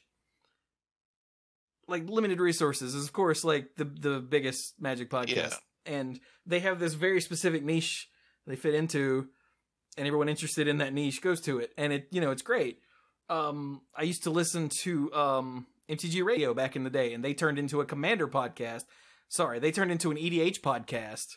And they're the reason that I started talking about EDH with these guys. And, they had a niche. But we don't fit into a niche, because we talk about essentially everything about Magic that isn't playing the game itself, which is part of our popularity problem. Because everyone wants like pros to tell us about what decks to play and reviews of products and stuff. And yeah, I think back in the very beginning, we kind of figured that we were the casual Magic podcast. There wasn't like in the beginning, there wasn't that yet. At least not in the way we were doing it. So that was our niche at the time, but that's not actually a niche. That's just that's just something people hadn't hit on yet. Yeah, and since we don't actually play Magic all that much anymore, we've had to broaden a little bit, but we always talked about like everything off the wall. Yeah. That's just what we've done since we started, because that's the sort of thing that we would talk about, and it's the sort of thing that we want to talk about, and the sort of things we would want to listen to. So, I mean, if we would have to... That's another reason why I was always hesitant. People are like, oh, you should see if you can get, like, Star City Games to sponsor you. No. Because a sponsor comes with certain things. We're like, we don't want you to... Especially a major one. Especially what? Especially a major one. Yeah, like, we don't want you to say these things. I'm like, well, we don't want your money. So... It's like, because I'm going to say, like, if Star City does something stupid, I'm going to say, hey, Star City, you did something stupid. Ah! Just like with Wizards. When Wizards does something stupid, we call it out. And especially on Monday Night Magic, where we actually talk about that sort of thing more often, but we call it out. Like, this was dumb. The hell were you thinking? But only when we feel it's necessary. We're not one of those people who are trashing on Masters 25 for who only knows reasons, which it seems half the internet is doing. Yeah, we're not the types who just decide to be jerks about something for clicks. Yeah, and that's another thing. We're nice people, for the most part. We're decent human beings. We try to be positive, and positive doesn't sell. You know what sells? Clickbait. So and we don't have time for that. We're trying to do what's right and what we like. And I learned a long time ago, our purpose as a Magic podcast is to keep people sane while they're working. Keep people awake while they're driving. Things like that. Just help people get through the freaking day by listening to something they enjoy. And that's another reason why we don't fake positive. We just are positive. But I don't know. I've just never felt the urge to change who we are just to increase our popularity. Mm-hmm. Which is not good business. But we're not selling out. We're staying true to ourselves. And I'm proud of us for doing that for this long. It ends up being half decent business. If not good. Yeah, I mean, I'm almost self-sufficient. Mm-hmm. Almost. Not yet. But it's getting closer, thanks to things like Twitch and YouTube and whatnot. So, yeah. But anyway, I don't remember how we got on this topic, but there you go. It was something you were keying off something Brian had said. Oh, right, making content that we want to make. Mm-hmm. Right. And if anything We that still we have- think is fun, we're just going to do it. Like when Brian said, hey, here's this idea. The Mad Libs have consequences. I was like, brilliant! It's like... And like, we never know if anything's going to work. We had no idea if the Magic RPG would be anything anybody wanted to listen to. Turns out it's a thing everyone wants to listen to. So that's why we keep going back to it. Although, again, like Brian said, it's work, and we haven't had both a good time to do it and get everything right and da-da-da-da-da. So, and Odinson says you guys have gotten me through some bad days, and I hear that all the time, and I love it. People are like just recently. Actually, Eric asked on Twitter, tell the guys from the Manipool, what 500 episodes mean to you and stuff. And good Lord, there've been lots of responses to things the last couple days. It was JT. Mm-hmm. JT said, when I first found the Manipool 6.5 years ago, my rents were getting a divorce and I was stuck in a PhD program I hated. I was miserable. These 4 dorks helped get me through the lowest point in my life. And I'm so happy that this week they hit their Manipool 500th episode. See? And it's just stuff like that people just tell me all the time. And I'm like, I don't know what to say to that other than, holy crap, thank you. Mm-hmm. And I know we've gotten messages from people who just pretty much stopped playing Magic completely at one point, but ended up keeping up with our show for a while afterwards, just because of, I was in that boat.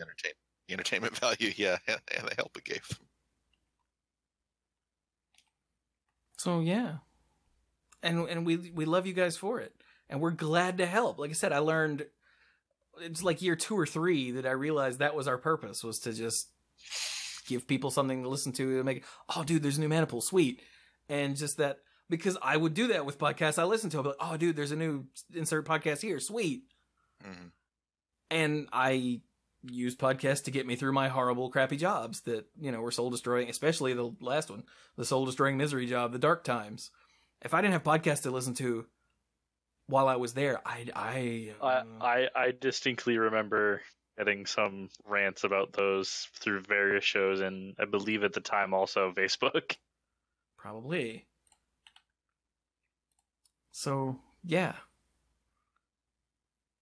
So we love you guys. Love you too, Chewy. Mwah.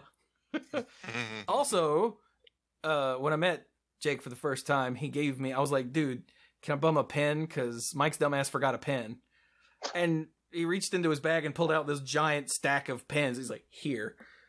And I think I just threw away the last one of those that I had like 2 weeks ago. 4 or 5 years, or 3 or 4 years ago now.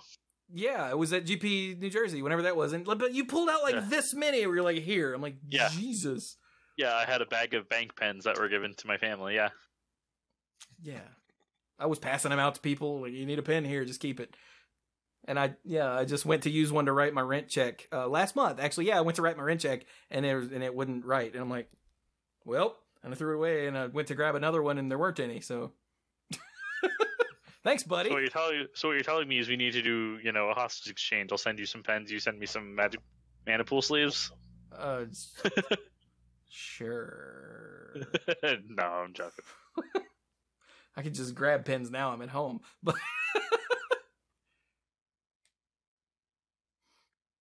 But anyway. So right, Mike, final thoughts. For God's sake, we got to stop this. Yeah, we do. Final thoughts. So like one of the points that Brian made about one of the reasons we keep going with this is that it's also for each other. Like, I know it's come up before, usually on milestone episodes, where we go back and mention this, but Chewy's original vision for the show was, a rotating cast. And that was, maybe each of us would be on a couple times a month, here and there, maybe more often, maybe less often. We just flow through like that. But no, it's become so critical to how we're able to stay in touch with each other. And of course, we still like each other. Well, enough. That this is something that we all, it's not an obligation. It's something that we want to do, to keep talking to each other, to keep up the relationship with each other, to just hang out with our friends, you know, even though we're not in the same place. We're a lot closer together now than we used to be, but we're not down the hall from each other like we used to be either. It makes a difference. Yeah. And that's really what's driven the longevity to this point, because we still want to be here with each other. And it's been very valuable to all of us over the years. He's not wrong. I'm really surprised when we talked about the hardest part, you didn't bring up Georgia. Oh, well, there were... that was... I don't even know what to think about that anymore. Sometimes I think back and it's hard to believe it actually happened. That was weird. I'm still amazed you survived. We had to switch back and forth between Tuesday and Wednesday because I was on a rotating shift, so I was never available on the same day 2 weeks in a row. And I'd be switching back and forth between night and day shifts. And there were episodes where, after listening back to it later, I could find the spot where I had fallen asleep for about 20 minutes in the middle of the show. And woken back up again in the middle of a conversation that I didn't recognize or understand. Tell the listeners real quick, explain that work schedule, because every time I explain it to people, I get looks of disbelief like I've remembered it wrong. Yeah, so the plant, it was a manufacturing facility that ran 24/7. And the way it was staffed, some places do it this way, other places don't. Instead of just having fixed shifts for everyone, you would switch. So you would work 2 12-hour day shifts, you'd be off for 2 days. You'd work 2 12-hour night shifts, you'd be off for 3 days. It was a 3-2-2. Yeah, it was a 3-2-2, and it was... No, wait, it was 2... No, it was... I screwed it up already. You do 2 days, off for 2 days. You do 3 nights, off for 2 days. It was all completely... I keep wanting to use a cuss word here to describe what it was. It was screwed up. Okay, here, wait. Let me see if I can do this succinctly, since I didn't have to live it, so my brain's not cluttered with it. It was a 2-2-3 thing, and so 2-2-3, 2-2-3, 2-2-3, 2-2-3, and you alternated between on and off. So 2 on, 2 off, 3 on, 2 off, 2 on, so like that. But every on, you flip 12 hours. Yeah, you'd switch to the other shift. So it was 2 on day, 2 off, 3 on night, 2 off, 2 on day, 3 off. And so not only was it, 2-2-3 switching on and off, but you're also switching day and night, and for 12-hour shifts. And every time I explain that to someone, they're like, why? I was like, that's what I kept saying! And Mike's response was always, when he worked there, well, it was so we don't have to, someone doesn't have to just be on night shift. I'm like, they make those people! They're called the night shift!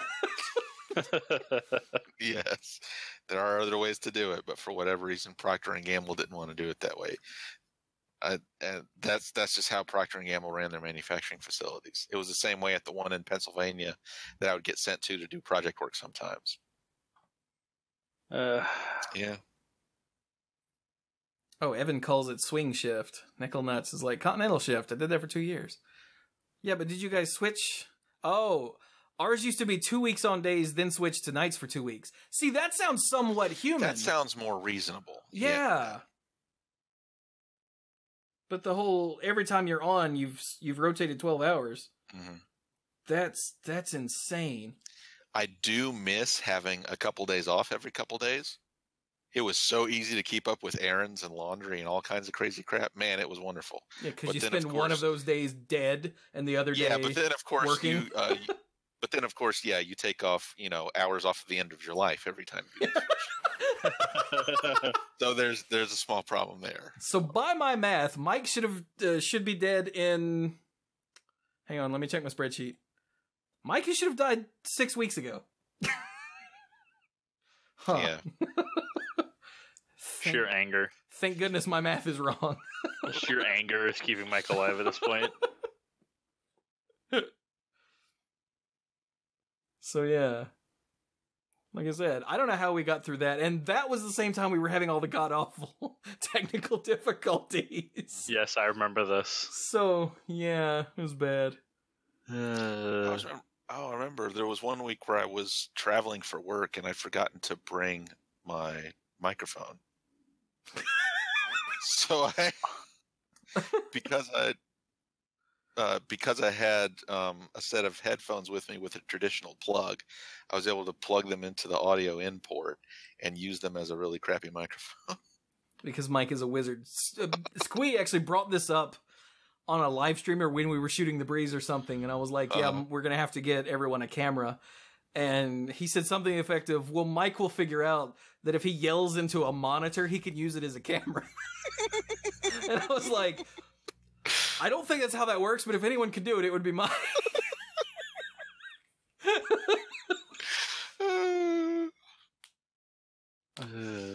And for those that don't know, it's basically the same process running in reverse.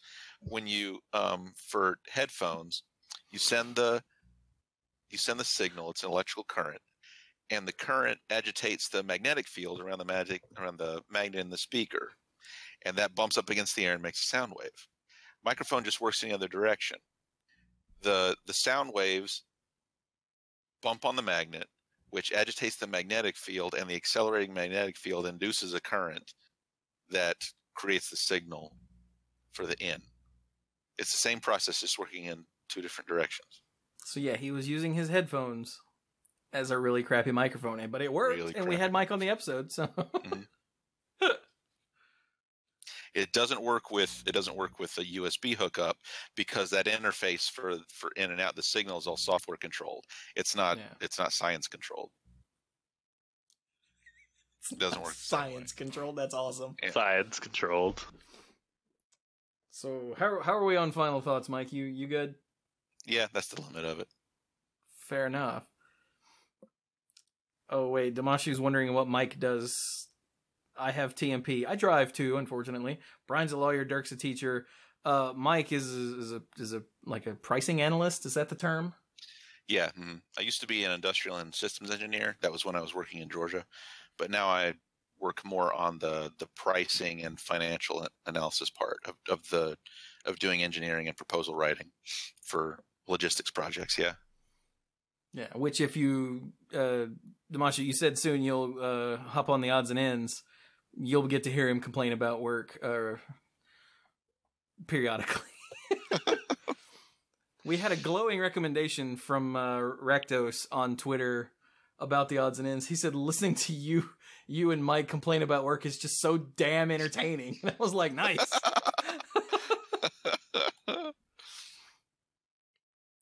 So yeah, with that, I think we've said everything that I would have said, and you guys said it either better or something like that. Does our guest have any particular final thoughts? Yeah. Hey, Jake, you have any particular final thoughts? You've been so quiet for the last few minutes, I forgot you were there for a second. Yeah, so I'm very happy for all four of you for getting through 500. It's a monumental number. 500 weeks is a lot. It's more than 10 years, as we've well stated and, well trodden. So good on all of you for making it through this, because it's a long, arduous time. Granted, you didn't do, one every week. We know about Christmas. We know about other holidays and such. But you guys did it. Everyone still loves you, and you're still growing. So congratulations on making it to 500.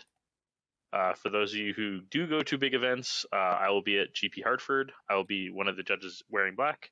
So if you notice me, I'm Jake Janssens. Feel free to come up and say hi. Tell me you're a Manipool listener. And I'll, say, oh, nice to meet you. And probably walk away running to a judge call. Because that's what judges do. Yep. But yeah, Jake has he's been on the YouTube channel. We've played Rocket League and Golf with Your Friends. They had to change the name. And Duck Game. And Duck. Oh yeah, you were on Duck Game. Yeah, because you were the one who kept calling for the host lag or whatever. Which was entirely accurate. No, because I still win when I hop on to play with Cap. So no, I'm still Duck Jesus. Well, I still remember on one of those episodes where a bullet literally went through you and you did not die. And you pointed it out. Yeah, I slowed it down. Highlighted it. Duck Jesus. So yeah, Jake's been around for forever. He's one of those listeners who have been around for long enough to where we shoot the breeze on Facebook. Yeah. Which is not a thing I do anymore because I don't know. There are just too many people to keep track of. So I just don't accept friend requests from people I don't know anymore. Yeah, I remember because it came up I added all 4 of the dorks the same day. It came up it was 6 or 7 years ago. It popped up a couple months ago. It was kind of funny. Huh, nice. So I do have all 4 dorks on Facebook. Which, considering 2 of them never use it, and I only use it for chat, and Mike mostly only uses it for chat. Yeah. Yeah, I don't post. I just read stuff. Yeah. Yeah. But anyway. But again, congratulations to the Manipool for 500 episodes. Hopefully we'll see 500 more. I mean, hopefully, but whew. Will they even still be doing podcasts in 10 more years? That's weird. I mean... Probably be some sort of virtual reality, flying cars, hoverboards. No, everything will still be exactly like this. Yeah. Yeah. But you'll have the headphone surgically inserted into your jawbone. No, it will be VR where you put on the VR headset and it's just the people on the podcast sitting at a table and you're walking around in it. But because we'd have to have some sort of video, and you see how much effort that is. Look, we just lost Mike again. Oh no, there he is. Yeah. He just stuttered. I mean, some of that stuff actually exists. One of the bosses at work, he has this he has this fob that he keeps on his lanyard for his badge. That's actually a Bluetooth connection between his phone and his hearing aid. Yeah. And he'll get a call. You'll see him just stop and click a button on the thing, and he'll be like, "This is Eric," and he'll just be taking a phone call. And when I see him do that, I'm like, "Wow, we really are living in the future. That's awesome." I mean, does everyone remember the original G.I. Joe movie, the live action one with Channing Tatum? And the Cisco telepresence technology, I think we'll see that in another 10 years, to be completely honest. I don't remember enough about that movie, but I have a vague idea of what you're talking about. I think that, and Mike said you'll have the headphone implanted. I don't think so. I think you'll have the internet implanted, and you could just go, you do this and say, "Hey Siri, download the latest Manipool." Or just think it. I don't know if we'll get that far, but just there's a little thing here and you hit it and you go, "Hey Siri, download the latest Manipool or play the latest Manipool." Siri will be like, "What is a Manipool?" Still exists as a concept, it just won't be on cards. Relax. Siri, I swear to God, you know who we are. I'm not paying you more money. Anyway, Squeeze said we've already got Bluetooth Star Trek communicators. That's a good point. Yeah. But anyway, for those of you that are new here, if you are interested at all, I do play lots of video games here on the Twitch channel, and I swear a lot more when I'm playing video games on the Twitch channel. So, what was that? Odin's Son resubbed for 9 months in a row. Holy crap. He said, "Here's to another 10 years. Is not 9 months is the most you could possibly have at this point, I think, right? I'm pretty sure that's when us affiliates got the ability to get subs. So nice. Thank you, sir. But anyway, just don't say Gatewatch or Cap will start frothing at the mouth. I forgot what I was going to say now. That's like a baby's worth of subscriptions. You were talking about, subs and the stream. Oh, right. Yeah, I play video games over on the YouTube channel and here. So since you're here and some of you followed and whatnot, you should probably come back sometime when I'm streaming something. I tend to play Overwatch with people like Steph, who is the adorable pervert, and Cap and Haley and Bill from Monday Night Magic. He plays Overwatch with us. Or I play Hearthstone. Or I play something completely off the wall. What was I playing a few days ago? Forced Showdown. Here on the Twitch channel, because I couldn't think of anything else to play. Which is a roguelike, card-based, arena fighting, insane thing game. It's a lot of fun. But yeah, I play all kinds of stuff. And then over on the YouTube channel here, lately it's just been stream highlights, because I haven't had time to record stuff, and then when I did have time, I couldn't make it work. Cuphead, I tried to record Cuphead yesterday, and when I hit record, Cuphead would crash, and I would go, but I figured out how to make it work, and so I'm going to do that, hopefully. I was going to do it today, and then Jake was like, hey, so I've got a board that you need to show. I'm like, oh, so I had to redo the second scene that had the Jeopanaria board on it. I blame it on him, but at that point it was already too late for me to record Cuphead, but it's easier to blame it on him. Mm-hmm. As you should. Yeah, the reason that I didn't record Cuphead is because I had to finish making the first scene that had our names and the four of us and whatnot. And yeah, I got that all set up, and then when the dork showed up, I had to resize everything before we actually started, which odds and ends listeners will get to hear, I guess. But anyway, so all the usual information. I stream right here on twitch.tv/themanapool, you know that. The YouTube channel is youtube.com/themanapool. All the social media is themanapool, Instagram, Twitter, Facebook. All of that. At patreon.com/themanapool, you can do the support thing where you can get early stuff, Manapool episodes and YouTube videos go out early to the first sub, the $5 tier on Patreon. The $10 tier is the odds and ends, where you get all the stuff recorded before and after, both Monday Night Magic and the Manapool. It's uncensored and unfiltered, and generally unsafe for consumption. And you get the early stuff too, because you get everything on the lowest tier. And then the lifeguard tier at $20, you get the shout out on both podcasts. Speaking of which, I need to pull up Patreon. You get the shout out on both podcasts and on the Insulate for all the videos that go up each month that you support at that tier. What are you laughing at? Shut up. Uh-oh. We should start doing those at the front more often.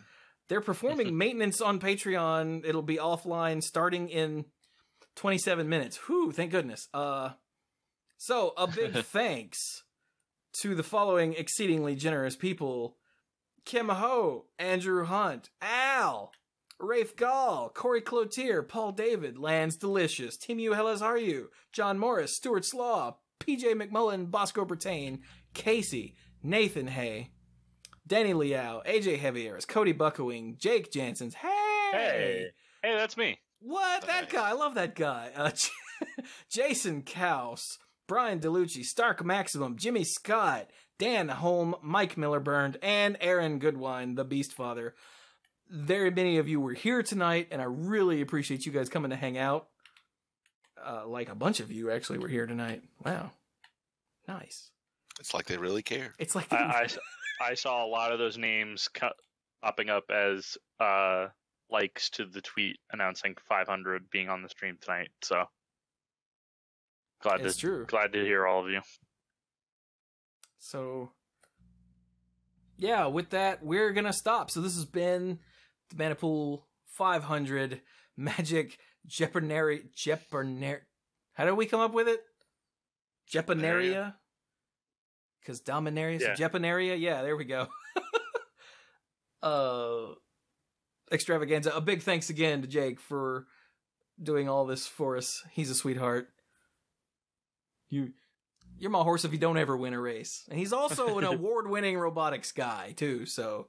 We've won our robotics event for 2 years in a row. So. See? Yeah. He's freaking sick. He's freaking sick.